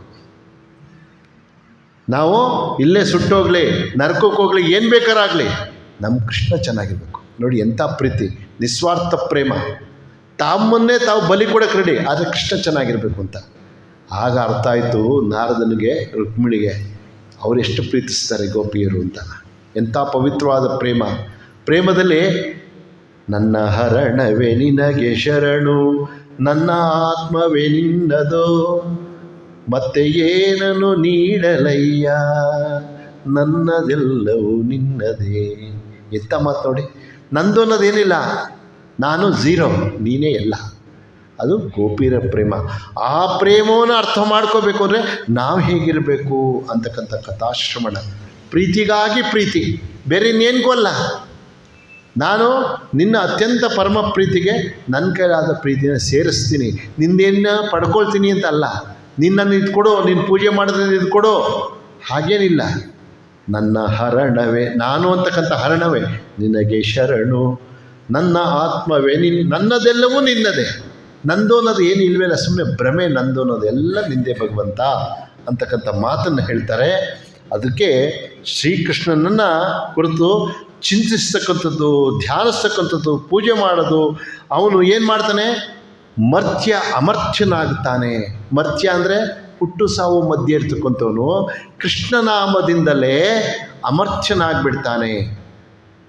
ಗ್ರೇಟೆಸ್ಟ್ ಎಕ್ಸಾಂಪಲ್ ಅಂದರೆ ಭಾಗವತದಲ್ಲಿ ಬರ್ತಕ್ಕಂಥ ನಾರದ ಮಹರ್ಷಿಗಳ ಬಗ್ಗೆ ವ್ಯಾಸರಿಗೆ ಹೇಳುವಾಗ ಹೇಳ್ತಾರೆ, ನೋಡಪ್ಪ, ಭಾಗವತದ ಆ ಭಕ್ತರ ಒಂದು ಮಹತ್ವ ಹೇಗಿರುತ್ತೆ ಅಂದರೆ, ನಾನು ಹಿಂದಿನ ಜನ್ಮದಲ್ಲಿ ದಾಸಿಪುತ್ರನಾಗಿದ್ದೆ, ಅವಳೊಬ್ಬಳು ವೇಶ್ಯೆ, ಏನೇನೋ ಎಲ್ಲ ಕೆಲಸ ಮಾಡ್ಕೊಂಡಿದ್ಲು, ಅವಳು ಮಗ ನಾನು. ಯಾರೂ ಮರ್ಯಾದೆ ಕೊಡಲ್ಲ, ಅಪ್ಪ ಯಾರು ಅಂತ ಗೊತ್ತಿಲ್ಲ ಅಂದರೆ. ಆದರೂ ನಾನೊಬ್ಬ ಋಷಿ ಆಶ್ರಮಕ್ಕೆ ಋಷಿಗಳ ಸೇವೆ ಮಾಡೋಕ್ಕೆ ಹಾಕಿದ್ರು. ಅಲ್ಲಿ ಅತ್ಯಂತ ಶ್ರದ್ಧೆಯಿಂದ ಋಷಿಗಳ ಸೇವೆ ಮಾಡ್ತಾಯಿದ್ದೆ. ಋಷಿಗಳು ಊಟ ಮಾಡಿಬಿಟ್ಟದನ್ನು ತಿಂತಿದ್ದೆ ನಾನು. ಅದು ತಿಂತ ನನ್ನ ಮನಸ್ಸಲ್ಲಿ ನನ್ನ ಅನೇಕ ಜನ್ಮದ ಕರ್ಮ ಎಲ್ಲ ತೊಳೆದೋಯ್ತು, ಪವಿತ್ರನಾಗ್ಬಿಟ್ಟೆ. ಆಮೇಲೆ ನಮ್ಮ ಋಷಿಗಳ ಬಟ್ಟೆ ಒಗೆಯೋದು, ಸ್ನಾನ ಮಾಡಿಸೋದು, ಅವ್ರಿಗೆ ಬಟ್ಟೆ ತಂದ್ಕೊಡೋದು, ರೂಮ್ ಕ್ಲೀನ್ ಮಾಡ್ತಾಯಿದ್ದೆ. ಹೀಗೆ ದಿವಸ ಮಾಡ್ತಾ ನಾನು ದೇಹ ಮನಸ್ಸು ಎಲ್ಲ ಪವಿತ್ರ ಆಗಿ ಶುದ್ಧ ಆಗಿಬಿಟ್ಟೆ. ಗುರುಗಳು ದೇಹ ಬಿಟ್ಟರು. ಆಮೇಲೆ ನಾನು ಉತ್ತರದ ಕಡೆಗೆ ನಡ್ಕೊಂಡೋದೆ. ಭಾಳ ನಡೆದ ಮೇಲೆ ನನಗೆ ಒಂದು ಋಷಿ ಆಶ್ರಮ ಸಿಕ್ತು. ಅಲ್ಲಿ ಋಷಿಗಳ ಹತ್ರ ಕೂತ್ಕೊಂಡು ಧ್ಯಾನ ಮಾಡ್ತಾಯಿದ್ದೆ. ಅದೇ ಭಗವಂತನ ಹೆಸರು ಹೇಳ್ತಾ ಇದ್ದೆ, ನಾರಾಯಣ ನಾರಾಯಣ ನಾರಾಯಣ ಅಂತ. ಕೊನೆಗೆ ನಂಗೆ ಗೊತ್ತಾಯಿತು, ಮಗು ನಾರಾಯಣ ದರ್ಶನ ಆಗಿ ತಕ್ಷಣ ಮಾಯ ಆಗ್ತಾನೆ. ಆಗ ಆಶೀರ್ವಾದ ದೇಹ ಬಿಟ್ಬಿಡು, ನಿನ್ನ ಕೆಲಸ ಮುಗೀತು ಇಲ್ಲಿಗೆ ಅಂತ. ತಕ್ಷಣ ನಾರಾಯಣ ಹೆಸರು ದೇಹ ಬಿಟ್ಟು ಈಗ ನಾನು ಬ್ರಹ್ಮನಲ್ಲಿ ಐಕ್ಯನಾದೆ, ಚತುರ್ಮುಖ ಬ್ರಹ್ಮನಲ್ಲಿ. ಅವನ ಪ್ರಾಣವಾಯುವಿಂದ ನಾವು ಬೇಕಾಷ್ಟು ಜನ ಹುಟ್ಟಿದ್ವಿ, ಅದರಲ್ಲಿ ನಾನು ಒಬ್ಬ ಈಗ ಬ್ರಹ್ಮಪುತ್ರ ದೇವರ್ಷಿ ನಾರದನಾಗಿದ್ದೇನೆ ಭಾಗವತ ಶ್ರವಣದಿಂದ. ಕೃಷ್ಣನ ನಾಮ ಜಪವನ್ನು ಮಾಡ್ತಾ ಮಾಡ್ತಾ ನನ್ನ ಹೃದಯದಲ್ಲೇ, ನನ್ನ ಹೃದಯಾಕಾಶದಲ್ಲೇ ಭಗವಂತನ ಸಾಕ್ಷಾತ್ಕಾರ ಆಯಿತು. ಕೇಳಿಬಿಟ್ಟು ಅಂತರ್ಧಾನರಾಗ್ತಾರೆ. ವ್ಯಾಸ ಮಹರ್ಷಿಗಳು ಅದನ್ನು ಕೇಳಿ ತಾವು ಸರಸ್ವತಿ ನದಿನಲ್ಲಿ ಸ್ನಾನ ಮಾಡಿ ಅವರು ನಾರಾಯಣನ ಜಪ ಕೂತ್ಕೊಳ್ತಾರೆ. ಶ್ರೀಕೃಷ್ಣನ ಮಾಡ್ತಾ ಮಾಡ್ತಾ ಮಾಡ್ತಾ ಶ್ರೀಮನ್ ನಾರಾಯಣನ ದರ್ಶನ ಹೃದಯದಲ್ಲಾಗುತ್ತೆ. ಚರ್ಮಚಕ್ಷುನಿಂದ ನೀವು ಜಪ ಧ್ಯಾನ ಮಾಡಿದ್ರೆ ಫಿಲಮಲ್ಲಿ ಆಗೋ ಥರ ಆಗಲ್ಲ. ಅಲ್ಲಿ ಸ್ಟುಡಿಯೋ ಸೆಟ್ಟಿಂಗ್ ಮಾಡಿ ಗಂಟೆಗಳೆಲ್ಲ ಈಗ ಅನ್ನುತ್ತೆ, ಧೂಪ ದೀಪ ಲೈಟಿಂಗ್ ಎಲ್ಲ ಅರೇಂಜ್ಮೆಂಟ್ ಕೊಡ್ತಾರೆ. GP ರಾಜರತ್ನಮ್ ಅಂತ ಒಬ್ಬರಿದ್ದರು, ಅವ್ರು ಭಾಳ ಚೆನ್ನಾಗಿ ಬರ್ತಿದ್ದಾರೆ. ಒಬ್ಬರು ರಿಟೈರ್ಡ್ ಆಗಿಬಿಟ್ರಂತೆ. ಅವ್ರಿಗೆ ಮಗ ಹೇಳ್ತಿದ್ದೆ, ನಾನು ಆಶ್ರಮಕ್ಕೆ ಹೋಗ್ತೀನಿ ಅಪ್ಪ, ಜಪ ಮಾಡು ಧ್ಯಾನ ಮಾಡು ಅಂತ. ನನ್ನ ಕೆಲಸ ಇದೆ, ರಿಟೈರ್ಡ್ ಆದಮೇಲೆ ಮಾಡ್ತೀನಿ ನಿಂತಾಯಿದ್ರು. ಕೊನೆಗೆ ರಿಟೈರ್ಡ್ ಆಯಿತು. ಮಗ ಹೇಳ್ದೆ, ಆಶ್ರಮಕ್ಕೆ ಬರ್ತಾ ಇಲ್ವಲ್ಲ ನೀನಪ್ಪ, ರಿಟೈರ್ಡ್ ಆದಮೇಲೆ ಫ್ರೆಂಡ್ಸ್ ಜೊತೆ ಪಾರ್ಕಲ್ಲಿ ಮಾತಾಡೋಕ್ಕೆ ಹೋಗ್ತೀಯ ಅಂತ. ಅಯ್ಯೋ ಮೊದಲಿಂದ ಅಭ್ಯಾಸ ಮಾಡಿರೋದು, ಈ ಕೊನೆಯಲ್ಲಿ ಎಲ್ಲಿ ಬರುತ್ತೆ ಅಂತ. ರಿಟೈರ್ಡ್ ಆದಮೇಲೆ ಜಪ ಮಾಡ್ತೀನಿ ನಿಂತಾಯಿದ್ರು. ಕೊನೆಗೆ ಏನು ಮಾಡಿದ್ರು, ಮನೆಯಲ್ಲಿ ಬೇಸ್ಮೆಂಟ್ ಇತ್ತು, ಅಲ್ಲಿಗೆ ಹೋಗಿ ಜಪಕ್ಕೆ ಕೂತ್ಕೊಂಡ್ಬಿಟ್ರು. ಬೆಳಗ್ಗೆ ಕಾಫಿ ಟೀಗೆ ಬರಲಿಲ್ಲ, ಮಧ್ಯಾಹ್ನ ತಿಂಡಿಗೆ ಬರಲಿಲ್ಲ, ಊಟಕ್ಕೆ ಬರಲಿಲ್ಲ. ಒಂದು ದಿವಸ ಆಯಿತು, ಮಗನಿಗೆ ಭಯ ಆಯಿತು, ಅಪ್ಪ ಸತ್ತಿಗೂ ತೊಗೊಂಡ್ಬಿಟ್ರ ಮೇಲೆ ಊರು ಜನ ಊಟಕ್ಕೆ ಹಾಕ್ತೆ ಸಾಯಿಸ್ಬಿಟ್ಟು ಅಪ್ಪನ ಅಂತರ ಮೇಲೆ. ಅದಕ್ಕೆ ಫ್ರೆಂಡ್ ಹೇಳಿದಂತೆ, GP ರಾಜರತ್ನ ಬರೆದಿರೋ ಕತೆ ಇದು. ಫ್ರೆಂಡ್ ಹೇಳಿದಂತ, ಅವನು ಒಬ್ಬರು ನಾಟಕ ಕಂಪ್ನಿಯವ್ರಿಗೆ ಗೊತ್ತು, ಅವ್ರಿಗೆ ಕರ್ಕೊಂಬರ್ತೀನಿ, ನೀನು ಲೈಟಿಗೆ ಅರೇಂಜ್ ಮಾಡು ಬೇಸ್ಮೆಂಟಲ್ಲಿ ಅನ್ನೋದು. ಏನಂದರೆ ಲೈಟೆಲ್ಲ ಹಾಕಿ ಮಹಾವಿಷ್ಣು ರೀತಿ ಒಬ್ಬ ಡ್ರೆಸ್ ಹಾಕೊಂಡು ಮುಂದೆ ನಿಲ್ಲಿಸ್ತಾರೆ. ನಿಲ್ಲಿಸ್ಬಿಟ್ಟು ಲೈಟ್ ಹಾಕಿದ್ರು. ಆಗ ಅವ್ರ ಅಪ್ಪಂಗೆ ಹೇಳಿದಂತೆ, ಅಪ್ಪ ಬಂದಿದ್ದಾನೆ ವಿಷ್ಣು, ಜಪ ಮಾಡಿದ್ರೆ ನೋಡು ಒಂದು. ನೋಡ್ದ ಅವನು ಟೈಮಿಂಗ್ ಕುಡ್ಕೊಂಡು, ಏನು ಬೇಕು ಮಗನೇ ಅಂತ ಕೇಳ್ದ ಅವನು ನಾಟಕದ. ಮೊದಲೊಂದು ಕಪ್ ಕಾಫಿ ಕೊಡ್ಸೋದು ಅಂತ. ಇದು GP ರಾಜರತ್ನಮ್ ಅಂದರೆ ಹಾಸ್ಯಕ್ಕೆ ಬರೆದಿರ್ತಕ್ಕಂಥದ್ದು. ಈ ರೀತಿಯ ಮಾಡಿದ್ರೆ ಭಗವಂತ ಸಿಕ್ಕಲ್ಲ. ಹೊರಗಡೆ ದರ್ಶನಲ್ಲಾಗೋದು, ಒಳಗಡೆ ಆದರೆ ತಸ್ಮಿನ್ ತುಷ್ಟೇ ಜಗತ್ತುಷ್ಟಂ ಪ್ರೀಣಿತೆ ಪ್ರೀಣಿತಂ ಜಗತ್. ಒಬ್ಬನ್ನ ಯಾರನ್ನು ಸ್ಯಾಟಿಸ್ಫೈ ಮಾಡಬೇಕೋ ಅವನನ್ನು ಮಾಡಿಬಿಟ್ರೆ ಪ್ರತಿಯೊಂದು ಆಗುತ್ತೆ. ಅದಕ್ಕೆ ತಸ್ಮಿನ್ ತುಷ್ಟೇ ಜಗತ್ತುಷ್ಟಂ. ಯಾರನ್ನು, ಯಾವ ಭಗವಂತನ ಮಾಡಬೇಕೋ ಅವನ ಪಾದ ಪದ್ಮಕ್ಕೆ ಬೀಳು. ಬುಡಕ್ಕೆ ನೀರು ಹಾಕಿದ್ರೆ ಅದು ಕೊಂಬೆ ಆಗಬೇಕೋ, ಹಣ್ಣು ಆಗಬೇಕೋ, ಹೂವು ಆಗಬೇಕೋ, ಎಲೆ ಆಗಬೇಕು, ಏನು ಬೇಕಾದ್ರೂ ಆಗುತ್ತೆ. ಬುಡಕ್ಕೆ ಹಾಕೋ ನೀರನ್ನ. ಹಾಗೆ ನನ್ನ ಭಕ್ತಿನ ಭಗವಂತನ ಚರಣದಲ್ಲಿ ಸಮರ್ಪಣೆ ಮಾಡಿಬಿಟ್ರೆ ಅವನೇನು ಬೇಕೋ ಮಾಡ್ಕೊಳ್ತಾನೆ. ನನ್ನ ಹರಣವೇ ನಿನಗೆ ಶರಣು, ನನ್ನ ಆತ್ಮವೇ ನಿನ್ನದು. ಇದನ್ನು ಹೇಳ್ಕೊಡ್ಲಿಕ್ಕೆ ಭಾಗವತಂ ಇರ್ತಕ್ಕಂಥದ್ದು. ಸರ್ವಂ ಕೃಷ್ಣಮಯಂ, ಕೃಷ್ಣನ್ ಬಿಟ್ಟರೆ ಬೇರೆ ಏನಿಲ್ಲ. ಆ ಒಂದು ಮಟ್ಟಕ್ಕೆ ಹೋಗಬೇಕು. ಆ ರೀತಿ ಕೃಷ್ಣನ ತಿಳ್ಕೋಬೇಕು ಅಂದರೆ 4 ಮೂಲ ಪುಸ್ತಕಗಳಿದು: ಹರಿವಂಶ, ವಿಷ್ಣು ಪುರಾಣ, ಮಹಾಭಾರತ, ಭಾಗವತ. ಇದು ಶ್ರೀಕೃಷ್ಣನ ತಿಳ್ಕೊಳ್ಳಿಕ್ಕೆ ಇರ್ತಕ್ಕಂಥದ್ದು. ಈ 4 ಶ್ರೀಕೃಷ್ಣನಿಗೆ ಅದ್ಭುತವಾಗಿರ್ತಕ್ಕಂಥದ್ದು. ಯಾವುದು? ಹರಿವಂಶ, ವಿಷ್ಣು ಪುರಾಣ, ಮಹಾಭಾರತ, ಭಾಗವತ. ಆದರೂ ಇವ್ನ ಲೈಫನ್ನ ಒಂದು 3 ಭಾಗ ಮಾಡ್ತಾರೆ. ಚಾರಿತ್ರಿಕ ದೃಷ್ಟಿಕೋನದಿಂದ ನೋಡ್ತಕ್ಕಂಥ ಕೃಷ್ಣ, ಚಾರಿತ್ರಿಕ ದೃಷ್ಟಿಯಿಂದ ನೋಡ್ತಕ್ಕಂಥದ್ದು, ಆಧ್ಯಾತ್ಮಿಕ ದೃಷ್ಟಿಯಿಂದ ನೋಡೋದು, ಸಾಹಿತ್ಯಿಕ ದೃಷ್ಟಿಯಿಂದ ನೋಡ್ತಕ್ಕಂಥದ್ದು. ಹಾಗೆ ಕೃಷ್ಣ ಅಂತಕ್ಕಂಥವನು ಸುಮಾರು ಕ್ರಿಸ್ತಪೂರ್ವದ, ಅಂದರೆ ಸುಮಾರು 3-3.5 ಸಾವಿರ ವರ್ಷಗಳ ಹಿಂದೆ ಇದ್ದ ಅಂತಕ್ಕಂಥದ್ದಕ್ಕೆ ಬೇಕಾಷ್ಟು ನಮ್ಮ ಹತ್ರ ಆಧಾರ ಗ್ರಂಥಗಳಿದೆ. ಕೃಷ್ಣ ಇದ್ದ, ಅವನೊಬ್ಬ ಚರಿತ್ರೆ ಹಿಸ್ಟಾರಿಕಲ್ ಮ್ಯಾನ್. ಅದಕ್ಕೆ ಪುರಾವೆಗಳಾಗಲಿ, ಜಾಗ್ರಫಿಕಲ್ ಆಗಿ ಸಿಕ್ಕಿರ್ತಕ್ಕಂಥದ್ದಲ್ಲಿ ಕೃಷ್ಣ ಇದ್ದಂಥ ಊರಾಗಲಿ, ಪ್ರತಿಯೊಂದು ನಮಗೆ ಕೃಷ್ಣ ಇದ್ದೇ ಅನ್ನೋಕ್ಕೆ ಬೇಕಾದಷ್ಟು ಸಿಕ್ಕಿದೆ. ಅವನು ಯಾವಾಗಿದ್ದ, ಏನಿದ್ದ. ಈಗ ಚಾಂದೋಗ್ಯೋಪನಿಷತ್ತಲ್ಲಿ ನಾವು ಬರ್ತದೆ, ದೇವಕಿ ಪುತ್ರೋ, ನಾವು ಹೇಳ್ಬೇಕಾದ್ರೆ ಹೇಳ್ತೀವಿ ದೇವಕಿ ಪುತ್ರ ಅಂತ 12ನೇ ಶತಮಾನದಲ್ಲಿ ಹೇಳಿದ್ರು ಅಂತ ಇದೆ, ಕ್ರಿಸ್ತಪೂರ್ವದಲ್ಲಿತ್ತು ಅಂತಲೂ ಇದೆ. ಯಾಕೆ? ಆ ಕೃಷ್ಣ ದೇವಕಿ ಪುತ್ರನಾದ ಕೃಷ್ಣನಿದ್ದ, ಅವನು ಅಂಗೀರಸನ ಶಿಷ್ಯನಾಗಿದ್ದ ಅಂತ ಅರ್ಥ ಸೂಚಿಸುವಂಥ ಆ ಚಾಂದೋಗ್ಯೋಪನಿಷತ್ತಲ್ಲಿ ಬರ್ತದೆ. ಚಾಂದೋಗ್ಯ ಸುಮಾರು 4 ಸಾವಿರ ವರ್ಷಗಳ ಹಿಂದೆ ಇರ್ತಕ್ಕಂಥದ್ದು. ಹಾಗೆ ಕ್ರಿಸ್ತಪೂರ್ವ 6ನೇ ಶತಮಾನದಲ್ಲಿ ಶ್ರೀಕೃಷ್ಣ ಹೆಸರಿತ್ತು ಅಂತಲೂ ಕೆಲವರು ಊಹೆ ಮಾಡ್ತಾರೆ. ಬುದ್ಧಂದೊಂದು ಪಾಲಿ ಬುಕ್ಕು ನಿತೀಶ ಅಂತ ಒಂದು ಪುಸ್ತಕ ಇದೆ. ಅಲ್ಲಿ ಕೃಷ್ಣಾರ್ಜುನರು ಪೂಜಾರ್ಹರು ಅಂತ ಆ ಬುದ್ಧನ ಪುಸ್ತಕದಲ್ಲಿ ಬಂದು. ಇದರಿಂದ ಏನು? ಒಬ್ಬ ಕೃಷ್ಣ ಅಂತಕ್ಕಂಥದ್ದಿದ್ದ, ಭಾಳ ವರ್ಷಗಳಾದಮೇಲೆ ಅವನ ಮೇಲೆ ಬೇಕಾದಷ್ಟು ಥರ ಕಥೆಗಳು ರಚನೆ ಆಗಿರ್ಬೋದು. ಕಥೆಗಳು ತುಂಬ ರಚನೆ ಆಗಿರ್ತದೆ, ತುಂಬ ಹಳೇದಾಗ್ತದೆ, ಒಂದೊಂದು ಸೇರಿಸ್ಕೊಂಡು ಕೆಲವು ಮಿರಾಕಿಲ್ಸ್ ಎಲ್ಲ ಸೇರಿಕೊಂಡು ಏನೋ ಬೇರೆ ರೂಪ ತಾಳ್ಬಿಟ್ಟಿರುತ್ತೆ. ಆದರೆ ಕೃಷ್ಣ ಅಂತಕ್ಕಂಥ ವ್ಯಕ್ತಿ ಇದ್ದ, ಅವನು ಲೋಕ ಕಲ್ಯಾಣ ಕೆಲಸ ಮಾಡ್ದ ಅಂತಕ್ಕಂಥದ್ದೆ. ಹಾಗೆ ಹಿಸ್ಟಾರಿಕಲ್ ದೃಷ್ಟಿಯಿಂದ ನೋಡ್ತಕ್ಕಂಥದ್ದು. ಆಧ್ಯಾತ್ಮಿಕ ದೃಷ್ಟಿಯಿಂದ ನೋಡೋದು ಹೇಗಪ್ಪ ಅಂದರೆ, ಶ್ರೀಕೃಷ್ಣನ ಚರಿತ್ರೆಯನ್ನು ಓದಿದಾಗ ನಮ್ಗೆ ಗೊತ್ತಾಗುತ್ತೆ, ಕೃಷ್ಣ ಎಲ್ಲೂ ರಾಜ ಆಗಲಿಲ್ಲ. ನೋಡಿ, ಎಲ್ಲೂ ರಾಜ ಆಗಲಿಲ್ಲ. ಅವನು ಕಂಸನ ಕೊಂದ, ಅವರಪ್ಪ ಉಗ್ರಸೇನನ್ನೇ ರಾಜನಾಗಿ ಮಾಡ್ದ. ಹಾಗೆ ಅನೇಕ ಜನ ರಾಜನ ಸಂಹಾರ ಮಾಡ್ದ, ತಾನು ರಾಜ ಇಲ್ಲ. ಪಾಂಡವರನ್ನ ರಾಜ್ಯ ಗೆದ್ದುಕೊಟ್ಟ ತನ್ನ ತಂತ್ರಗಾರಿಕೆ ಯುದ್ಧ ಭೂಮಿಗೆ ಹೋಗಿ ಪಾಂಡವರ ಯುಧಿಷ್ಠಿರನ ಕೂರಿಸ್ದ. ಹಾಗೆ ಜರಾಸಂಧನ ಕೊಂದ, ಅವನ ಮಗನ್ನೇ ಕೂರಿಸ್ದ. ಎಲ್ಲ ಕಡೆಯೂ ಕೃಷ್ಣ ತಾನು ಕರ್ಮಯೋಗದಲ್ಲಿ ಏನು ಹೇಳಿದನೋ ಭಗವದ್ಗೀತೆಯಲ್ಲಿ, ತನ್ನ ಸ್ವಂತ ಜೀವನದಲ್ಲಿ ನಡೆಸ್ತಾ ತಾನೆಲ್ಲೂ ರಾಜ ಆಗಲಿಲ್ಲ. ಆದರೆ ಕರ್ಮಯೋಗದ ಪ್ರತೀಕ, ಕರ್ಮಣ್ಯೇ ವಾಧಿಕಾರಸ್ತೆ ಮಾ ಫಲೇಷು ಕದಾಚನ ಅಂತ ಏನು ಹೇಳಿದ್ನೋ ಅದನ್ನು ನಿಜ ಜೀವನದಲ್ಲಿ ನಡೆದು ತೋರಿಸಿದಂಥ ಮಹಾನ್ ವ್ಯಕ್ತಿತ್ವ ಶ್ರೀಕೃಷ್ಣದ್ದು. ಅವನೆಲ್ಲೂ ದ್ವಾರಕಾಧೀಶ ಅಂತ ನಾವು ಕರಿತೀವಿ, ಆದರೆ ರಾಜ್ಯಭಾರ ಮಾಡ್ತಿದ್ದನೋ ಉಗ್ರಸೇನೆ ಮಾಡ್ತಾಯಿದ್ದ. ಆಮೇಲೆ ಬಲರಾಮನ ಗೊತ್ತ ತಾನು ಮಾಡಲೇ ಇಲ್ಲ. ಆದರೆ ಏನೇನು ಮಾಡಬೇಕು ಪ್ರತಿಯೊಂದನ್ನು ಮಾಡ್ತಾಯಿದ್ದ ಶ್ರೀಕೃಷ್ಣ. ಅದರಿಂದ ತ್ಯಾಗಮೂರ್ತಿ ಶ್ರೀಕೃಷ್ಣ ಅಂತ ಹೇಳ್ಬೋದು.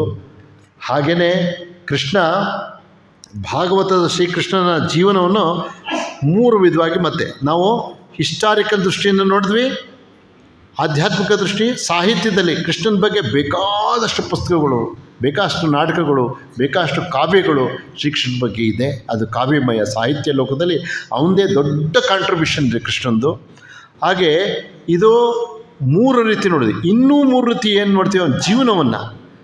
ಗೋಪಿಯರ ನಡುವಿನ ಬಾಲಕನಾದ ಶ್ರೀಕೃಷ್ಣ, ಗೋಪಿಯರ ಮಧ್ಯೆ ಇರ್ತಕ್ಕಂಥ ಶ್ರೀಕೃಷ್ಣ, ಮಥುರಾ ಮತ್ತು ದ್ವಾರಕದಲ್ಲಿ ರಾಜಕಾರಣಿಯಾಗಿರ್ತಕ್ಕಂಥ ಕೃಷ್ಣ, ಹಾಗೆ ಕುರುಕ್ಷೇತ್ರ ಸಮಯದಲ್ಲಿ ಯೋಗೇಶ್ವರನಾದ ಕೃಷ್ಣ, ಗೀತಾಚಾರ್ಯರ ಕೃಷ್ಣ. ಇದು 3 ಭಾಗ. ಒಂದು ಗೋಪಿಯರ ಜೊತೆ ಬಾಲಕನಾಗಿದ್ದಾಗ. ನಮಗೆಲ್ಲ ಕೃಷ್ಣನ ಬಗ್ಗೆ ಕ್ರಿಟಿಸೈಸ್ ಮಾಡಿದರೆ, ಅವನು ಸ್ತ್ರೀಯರ ವಸ್ತ್ರಾಭರಣ ಮಾಡ್ದ, ಅವನು ಚಿಕ್ಕ ಹುಡುಗ. ಅವನು ಶ್ರೀರಾಮಕೃಷ್ಣ ಜೀವನ ಹೋದ್ರೂ ಸಿಗುತ್ತೆ, ಚಿಕ್ಕ ಹುಡುಗ. ಸ್ನಾನ ಮಾಡೋಕ್ಕೆ ಹೆಂಗಸರು ಸ್ನಾನಗಟ್ಟೆ ಇರುತ್ತೆ, ಇವನು ಅಲ್ಲಿ ಹೋಗಬೇಡ ಅಂತ ಹೇಳಿದ್ಕೆ, ನಾನು ಇವತ್ತು ನೀ ಸ್ನಾನ ಮಾಡೋದು ನೋಡಿದೆ, ಆ ಸ್ನಾನ ಮಾಡೋದು ಅಂತ ಹೇಳ್ತಾರೆ ತಾಯಿ ಹತ್ರ ಬಂದು. ಹಾಗೆಲ್ಲ ನೋಡಬಾರ್ದಪ್ಪ, ನನ್ನ ಥರನೇ ಅವರು ಅಂತ ಹೇಳಿ, ಓ ಸರಿ ನೋಡಬಾರ್ದ, ಬಿಟ್ಬಿಡ್ತಾನೆ. ಚಿಕ್ಕ ಹುಡುಗ ಆಗಿದ್ದ ಅವನು, ಸುಮಾರು 8 ವರ್ಷದ ಹುಡುಗ. ಅವನು 6-7 ವರ್ಷನ ಏನೋ ಅವನು ಮಥುರೆಗೆ ಬಂದುಬಿಟ್ಟ ಅಲ್ಲಿಂದ. ಆವಾಗಲೇ ಚಿಕ್ಕ ಹುಡುಗ ಆಗಿದ್ದಾಗಲೇ ಕಂಸನ ಕೊಂದದ್ದು ಅವನು. ಆಗ ಏನು ನಡೀತೋ ಅದನ್ನೇ ನಮ್ಮ ಮನಸ್ಸಿನಲ್ಲಿರ್ತಕ್ಕಂಥ ಕಾಮಕ್ರೋಧ ಮದಮತ್ಸರ, ನಮ್ಮ ಒಳಗಿರ್ತಕ್ಕಂಥ ಕಲ್ಮಶಗಳ ದೃಷ್ಟಿಯಿಂದ ಕೃಷ್ಣನ್ ನೋಡಿ ಅವನಿಗೆ ಅಪವಾದ ಮಾಡ್ತಕ್ಕಂಥ ಜನನೂ ಇದ್ದಾರೆ. ಆದರೆ ಅದರಲ್ಲಿ ಏನಿದೆ, ವಸ್ತ್ರ ಅಂದರೆ ಈ ವಸ್ತ್ರ ಅಂತ ಅಲ್ಲ, ನಮ್ಮಲ್ಲಿ ಸ್ಥೂಲ ಸೂಕ್ಷ್ಮ ಕಾರಣ ಶರೀರ ಅಂತಿದೆ. ಇದನ್ನು ಬಿಟ್ಟು ಪರಂಧಾಮಕ್ಕೆ ಹೋಗೋದನ್ನು ಕಳಿಸ್ತಾ ಅಂತ ವ್ಯಾಖ್ಯಾನವನ್ನು ಸಹ ಇದೆ. ಈ ಹೊರಗೆ ಆಗ್ತಕ್ಕಂಥ ವಸ್ತ್ರವಲ್ಲ, ಬೇಕಾದಷ್ಟು ವಸ್ತ್ರಗಳನ್ನು ನಾವು ಆತ್ಮದ ಮೇಲೆ ಹೊತ್ಕೊಂಡಿದ್ವಿ, ಅದಕ್ಕೆ ಕೋಶಗಳು ಅಂತೀವಿ. ಕೋಶಗಳನ್ನೆಲ್ಲ ಬಿಡಿಸ್ತಾ ಆ ಸಾಂಕೇತಿಕ ಅರ್ಥ ಹೇಳಲಿಕ್ಕೆ ಇರ್ತಕ್ಕಂಥದ್ದು ಅಂತ. ಹಾಗೆ ಬಹುಪತಿತ್ವವನ್ನು ಹೊಗಳೋರು ಇದ್ದಾರೆ, ತೆಗಳೋರು ಇದ್ದಾರೆ. ಯಾಕೆಂದರೆ ನರಕಾಸುರನ ವಧೆ ಆದಾಗ ಬೇಕಾದಷ್ಟು 16,000 ಹೆಣ್ಣು ಮಕ್ಕಳನ್ನ ಜೈಲಲ್ಲಿ ಇಟ್ಕೊಂಡಿದ್ದೆ, ಯಾವುದೋ ಯಾಗ ಮಾಡಲಿಕ್ಕೆ ಅಂತ. ಕೃಷ್ಣ ನರಕಾಸುರನ ಮಾಡಿ ವಧೆ ಮಾಡಿ ಅವನ ಮಗನಿಗೆ ರಾಜ್ಯ ಕೊಟ್ಟಾಗ ಈ ಹೆಣ್ಣು ಮಕ್ಕಳನ್ನೆಲ್ಲ ಮನೆಗೆ ಹೋಗ್ತಿರ್ತಾರೆ. ಎಲ್ಲ ಹೆಣ್ಣು ಮಕ್ಕಳನ್ನ ಹಾಳು ಮಾಡಿದ್ದ ಅವನು. ಅವ್ರು ಹೇಳ್ತಾರೆ, ನಮ್ಮ ಮನೇಲಿ ಸೇರಿಸ್ಕೊಳ್ಳಲ್ಲ, ಇಷ್ಟು ವರ್ಷ ಜೈಲಲ್ಲಿದ್ವಿ, ನಾವು ಏನು ಮಾಡೋದು ಕೃಷ್ಣ, ನಮ್ದು ಯಾರು ಮದುವೆ ಆಗ್ತಾರೆ ಅಂದಾಗ ಯೋಚನೆ ಮಾಡಿದ್ರೆ, ಸಮಾಜದಲ್ಲಿ ಬರಬೇಕಂದ್ರೆ ಅಕ್ಸೆಪ್ಟ್ ಮಾಡ್ತಾರೆ 16,000 ಜನನೂ, ನಾನೇ ನಿಮ್ಮ ಪತಿ, ನನ್ನ ಹೆಸರು ತಗೊಳ್ಳಿ, ನಾನೇ ನಿಮ್ಮ ಗಂಡ ಅಂತ. ಅವರು ಸಂತೋಷವಾಗಿ ಹೋಗಿ ಅವ್ರವ್ರ ಜೀವನ ಮಾಡ್ಕೊಳ್ತಾರೆ. ಅದು ನಡೆದಂಥ ಇನ್ಸಿಡೆಂಟು. ಅದು ಸಾಂಕೇತಿಕವಾಗಿ ಏನಪ್ಪ ಅಂದರೆ, ಶರಣಾದಾಗ ಅನಾಥ ರಕ್ಷಕ ದೀನ ಬಂದು ಎಲ್ರಿಗೂ ದಾರಿ ತೋರಿಸ್ತಾ ಅಂತ ಇರ್ತಕ್ಕಂಥ ಕಥೆ ಅದು. ಆ ಕಥೆಯನ್ನು ನಮ್ಮ ಸಂಕುಚಿತ ಭಾವನೆಯಲ್ಲಿ ನೋಡಿ ಅದಕ್ಕೆ ಉಪ್ಪು ಖಾರ ಹುಳಿ ಬಣ್ಣ ಕಟ್ಟಿ ಏನೇನೋ ಮಾತಾಡೋದೆಲ್ಲ ಇದೆ. ಅದೆಲ್ಲ ಬೇಕಾ ನಮಗೆ? ನಮಗೇನಾಗಿದೆ, ಶ್ರೀರಾಮಕೃಷ್ಣ ಹೇಳಿದರೆ, ಮಾವಿನ ತೋಟಕ್ಕೆ ಹೋದರೆ ಮಾವಿನ ತೋಟದಲ್ಲಿ ಹಣ್ಣೆಲ್ಲ ತುಂಬಿದೆ, ಏನು ಮಾಡಬೇಕು ಅನ್ನೋ ಮೊದಲನೇ ಕೆಲಸ ಹಣ್ಣು ತಿನ್ನು ಅಂತ ಹೇಳಿದ್ದಾರೆ. ಒಬ್ಬ ಹೋದಂತೆ ಮರ ಎಷ್ಟಿದೆ ಅಂತ ಲೆಕ್ಕ ಹಾಕ್ತಾ, ಇನ್ನೊಬ್ಬ ಯಾವ್ಯಾವ ಜಾತಿ ಹಣ್ಣಿದೆ ಅಂತ ಲೆಕ್ಕ ಹಾಕ್ತಾ, ಇನ್ನೊಬ್ಬ ಎಷ್ಟು ಕೊಂಬೆ ಇದೆ ಎಷ್ಟಿದೆ. ಅವ್ರು ಯಾರೂ ಹಣ್ಣು ತಿಂದೇ ಇಲ್ಲ. ಒಬ್ಬ ಅದ್ರಲ್ಲಿ ಬುದ್ಧಿವಂತ ಸುಮ್ಮ ಮರಕ್ಕೆ ಹತ್ತದ ಹಾಕೊಂಡು ತಿಂದ. ಬಂದು ಹೇಳ್ತಿದೆ, ಈ ಮರದಲ್ಲಿ ಅಷ್ಟೆಷ್ಟು ಆಮೇಲೆ ಏನೋ ನೀನು ಲೆಕ್ಕ ಹಾಕ್ಲಿಲ್ಲ. ನಾನು ಯಾಕೆ ಲೆಕ್ಕ ಹಾಕೋಕೆ ಹೋಗಲಿ, ಯಾರೋ ನೆಟ್ಟೇದು ಮಾಡಿ ಫಲ ತಿನ್ನು ಅಂತ ಕಳಿಸೋ, ಫಲ ತಿನ್ನೋದು ಅಷ್ಟೇ. ಹಾಗೆ ಭಾಗವತ ಕಥಾ ಓದೋದ್ರಿಂದ, ಕೇಳೋದ್ರಿಂದ, ಶ್ರವಣ ಮಾಡೋದ್ರಿಂದ ನನ್ನ ಉದ್ಧಾರ ಏನಾಗುತ್ತೆ ಅದನ್ನು ನೋಡಬೇಕು ವಿನಃ ಭಗವದ್ಗೀತೆ ಓದೋದ್ರಿಂದ ಅವನು ಯುದ್ಧ ಭೂಮಿಯಲ್ಲಿ ಅಷ್ಟೊಂದು ಟೈಮ್ ಇತ್ತ, 700 ಶ್ಲೋಕ ಹೇಳಿದ್ನ, ಅಷ್ಟು ಜನ ಕಾಯ್ಕೊಂಡು ಕೂತ್ಕೊಂಡಿದ್ದೀರಾ? ಯುದ್ಧ ಭೂಮಿ ಅಂದರೆ ನಮ್ಮ ಮನಸ್ಸು, ಕುರುಕ್ಷೇತ್ರ ಅಂದರೆ ನಮ್ಮ ಮನಸ್ಸು. ಅಲ್ಲಿ ಸಕಾರಾತ್ಮಕ ಚಿಂತನೆಗಳು, ನಕಾರಾತ್ಮಕ ಚಿಂತನೆ ಪಾಂಡವರು ಕೌರವರು. ನಮ್ಮ ಮನಸ್ಸಿನಲ್ಲಿ ಸದಾ ಯುದ್ಧ ನಡೆಯುತ್ತೆ. ಬುದ್ಧಿನೇ ಶ್ರೀಕೃಷ್ಣ. ಅದು ನಮ್ಮ ಮನಸ್ಸಿನ ಶುದ್ಧತೆಗೆ ಇರ್ತಕ್ಕಂಥ ಗೀತೆ. ಅದಕ್ಕೊಂದು ಕತೆ ನಿರ್ಮಾಣ ಮಾಡಿದ್ದಾರೆ. ಮೊದಲನೇ ಚಾಪ್ಟರ್ ಇದೆಯಲ್ಲ, ಯಾರ್ಯಾರು ಶಂಖಪುತ್ರರು, ಯಾರು ಬಂದರು, ಕುದುರೆಗಳು ಎಷ್ಟೋದು, ಇದೆಲ್ಲ ಭಗವದ್ಗೀತೆಯನ್ನು ಹೇಳಲಿಕ್ಕೆ ಒಂದು ವೇದಿಕೆ. ನಿಜವಾದ ವಾರ್ಫೀಲ್ಡು ನಮ್ಮ ಮನಸ್ಸು. ಪ್ರತಿ ದಿವಸ ಯುದ್ಧ ನಡೀತಾ ಇರುತ್ತೆ, ಬೇಕು ಬೇಡದ್ರ ಬಗ್ಗೆ ನಮ್ಮ ಮನಸ್ಸಲ್ಲಿ, ಇಚ್ಛೆ ಅನಿಚ್ಛೆ ಬಗ್ಗೆ, ಸ್ವಇಚ್ಛೆ ಪರೀಕ್ಷೆ ಪ್ರತಿಯೊಬ್ಬರ ಜೀವನದಲ್ಲಿದೆ. ಕೆಲವೆಲ್ಲ ಸ್ವಇಚ್ಛೆಯಿಂದ ನೀವು ಜೀವನ ಮಾಡ್ಬೋದು, ಕೆಲವು ಎಷ್ಟೇ ನೀವು ಸ್ವಇಚ್ಛೆ ಇದ್ರೂ ಮಾಡೋಕ್ಕಾಗಲ್ಲ. ಯಾಕೆಂದರೆ ಪರೀಕ್ಷೆಗೆ ನಡಿಬೇಕಾದ್ರೆ ಸಂಸಾರ ನಡೆಯಲ್ಲ. ಸ್ವಇಚ್ಛೆನೇ ಪ್ರಯೋಗ ಮಾಡಿದ್ರೆ ಸಂಸಾರ ನಡೆಯಲ್ಲ, ಎಡಬಿಡಂಗೆ ಆಗಿಬಿಡುತ್ತೆ. ಅದಕ್ಕೆ ಸ್ವಇಚ್ಛೆ ಪರೀಕ್ಷೆ ಬ್ಯಾಲೆನ್ಸ್ ಮಾಡಬೇಕಾಗುತ್ತೆ. ಅದೇ ನಮ್ಮ ಮನಸ್ಸಿನ ಕುರುಕ್ಷೇತ್ರ. ಅಲ್ಲಿ ಸಕಾರಾತ್ಮಕ ನಕಾರಾತ್ಮಕ ಚಿಂತನೆಗಳ ಯುದ್ಧ. ಅಲ್ಲಿ ಶ್ರೀಕೃಷ್ಣ ಬುದ್ಧಿ ಸೂಕ್ಷ್ಮಯ ನಿಶ್ಚಯಾತ್ಮಕ ಬುದ್ಧಿ ಸೂಕ್ಷ್ಮಯ ಸೂಕ್ಷ್ಮದರ್ಶಿಭಿ, ಸತ್ಯವನ್ನು ಕಂಡುಹಿಡಿಯತಕ್ಕಂಥ ಬುದ್ಧಿನಿ ಶ್ರೀಕೃಷ್ಣ. ಇದರ ವಿಸ್ತಾರವಾಗಿ ಮಹಾಭಾರತದಂಥ ಒಂದು ಕತೆ ಮಾಡಿ ಮಧ್ಯ ಶ್ರೀಕೃಷ್ಣನ ವಾಕ್ಯ ಕೊಟ್ಟಿದ್ದಾರೆ. ನಮ್ಮ ಆತ್ಮೋದ್ಧಾರಕ್ಕೆ ಇರ್ತಕ್ಕಂಥದ್ದು. ಅದನ್ನು ಬಿಟ್ಬಿಟ್ಟು ನಾವು ಅಷ್ಟೊಂದು ಟೈಮ್ ಇತ್ತಾ, ಈಗ ಅದನ್ನ ಅದಿಲ್ವೇ, ಇದಕ್ಕೆ ಕಟ್ಕೊಳ್ಳೋದೇನೋ ಅದ್ರಲ್ಲಿ ಬಂತಕ್ಕಂಥ ಲಾಭ ಪಡ್ಕೊಳ್ಳೋದೇ ಬುದ್ಧಿವಂತಿಕೆ. ಭಾಗವತ ಶ್ರವಣದಿಂದ ನನ್ನ ಪರಿವರ್ತನೆ ಆಗುತ್ತಾ? ಭಾಗವತ ಸಪ್ತಾಹವನ್ನು ಕೇಳೋದ್ರಿಂದ ನನ್ನ ಕಾಮ ಕ್ರೋಧ ಕಡಿಮೆ ಆಗುತ್ತಾ? ನನ್ನ ಅಸೂಯೆಯನ್ನು ಬಿಡ್ತೀನಾ? ನನ್ನ ಕೋಪವನ್ನು ಬಿಡ್ತೀನಾ? ಶಾಂತನಾಗ್ತೀನಾ? ಇನ್ನೊಬ್ಬರನ್ನ ಕ್ಷಮಿಸತಕ್ಕಂಥ ಬುದ್ಧಿ ನನಗೆ ಬರ್ತದಾ? ಇದು ನಮಗೆ ಬೇಕಾಗಿರೋದು. ಭಾಗವತ ಕಥಾಶ್ರವಣದಿಂದ ನನ್ನ ಆತ್ಮೋದ್ಧಾರ ಕಡೆಗೆ ನಾನೆಷ್ಟು ಧಾವಿಸಿದ್ದೇನೆ, ನಾನೆಷ್ಟು ಹೋಗಿದ್ದೇನೆ ಮುಂದಕ್ಕೆ, ಇದಕ್ಕೆ ಬೇಕಾಗಿದೆ. ಅದಕ್ಕೆ ಗೋಪಿಯ ಪ್ರೇಮ ಅಂತಕ್ಕಂಥದ್ದು ಅತ್ಯಂತ ಶ್ರೇಷ್ಠವಾಗಿರ್ತಕ್ಕಂಥದ್ದು. ಆ ಗೋಪಿಜನ ವಲ್ಲಭ ಬೃಂದಾವನದ ವಿಹಾರಿ ಶ್ರೀಕೃಷ್ಣನ ಆ ಉಚ್ಚಸ್ವರದ ಆದರ್ಶಗಳನ್ನೆಲ್ಲ ತಗೋಬೇಕು. ಅದನ್ನು ನಿಜವಾಗಿ ಊಟ ಮಾಡಿದ್ರು ಗೋಪಿಯರು. ಗೋಪಿಕುಂಡ ಅಂತ ಬೇಡ್ದ್ವಾರಕದತ್ತ ಗುಜರಾತಲ್ಲಿ ಇವತ್ತೂ ಇದೆ. ಅಲ್ಲಿ ಗೋಪಿಚಂದನ ಅಂತ ತೊಗೊಂಡ್ಬಿಡ್ತಾರೆ.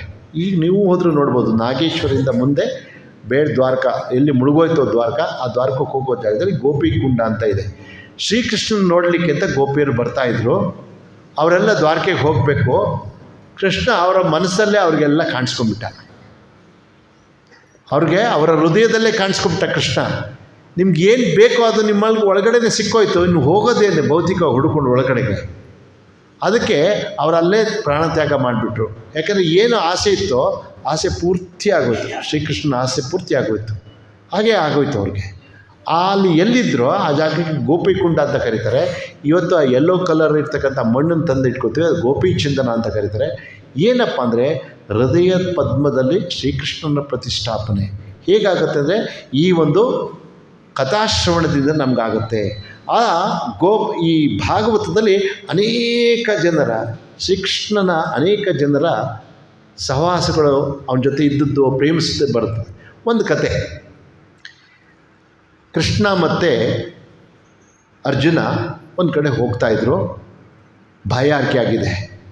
ಕೃಷ್ಣನ ಲೀಲೆಯನ್ನು ತಿಳ್ಕೊಳ್ಳಿಕ್ಕೆ ಹೇಳ್ತಕ್ಕಂಥ ಒಂದು ಕತೆ. ಬೇಕಾದಷ್ಟು ಕತೆ, ದಂತಕಥೆಗಳು ಅಂತ ಕರಿತೀವಿ, ಸೃಷ್ಟಿ ಮಾಡಿರ್ತೀವಿ. ಜಗತ್ತಲ್ಲಿ ಟೀಚಿಂಗ್ ಕೊಡಲಿಕ್ಕೆ ಅಂತ ಕೆಲವು ಉದಾಹರಣಾ ರೂಪ ಕಥೆಗಳನ್ನು ಸೃಷ್ಟಿ ಮಾಡಿರ್ತಾರೆ. ಹಾಗೆ ಇದು ಒಂದು ಕತೆ. ಆ ಕಥೆಲಿ ಏನಾಗುತ್ತೆ, ಒಬ್ಬರ ಮನೆ ನೀರು ಕೊಡಿ ಅಂತ ಕೇಳ್ತಾರೆ. ಅವ್ರು ಕೊಡಲ್ಲ, ನೀರು ಕೊಡಲ್ಲ, ಹೋಗಂತ ಕಳಿಸ್ತಾರೆ ಕೃಷ್ಣ ಅವ್ರಿಗೆ. ಇನ್ನೂ ಹಾಗೆ 2-3 ಕಡೆಗೆ ಎಲ್ಲರೂ ಏನಪ್ಪ ಇಷ್ಟೊತ್ತು ಬಂದೆ, ನೀರು ಕೊಡಲ್ಲ.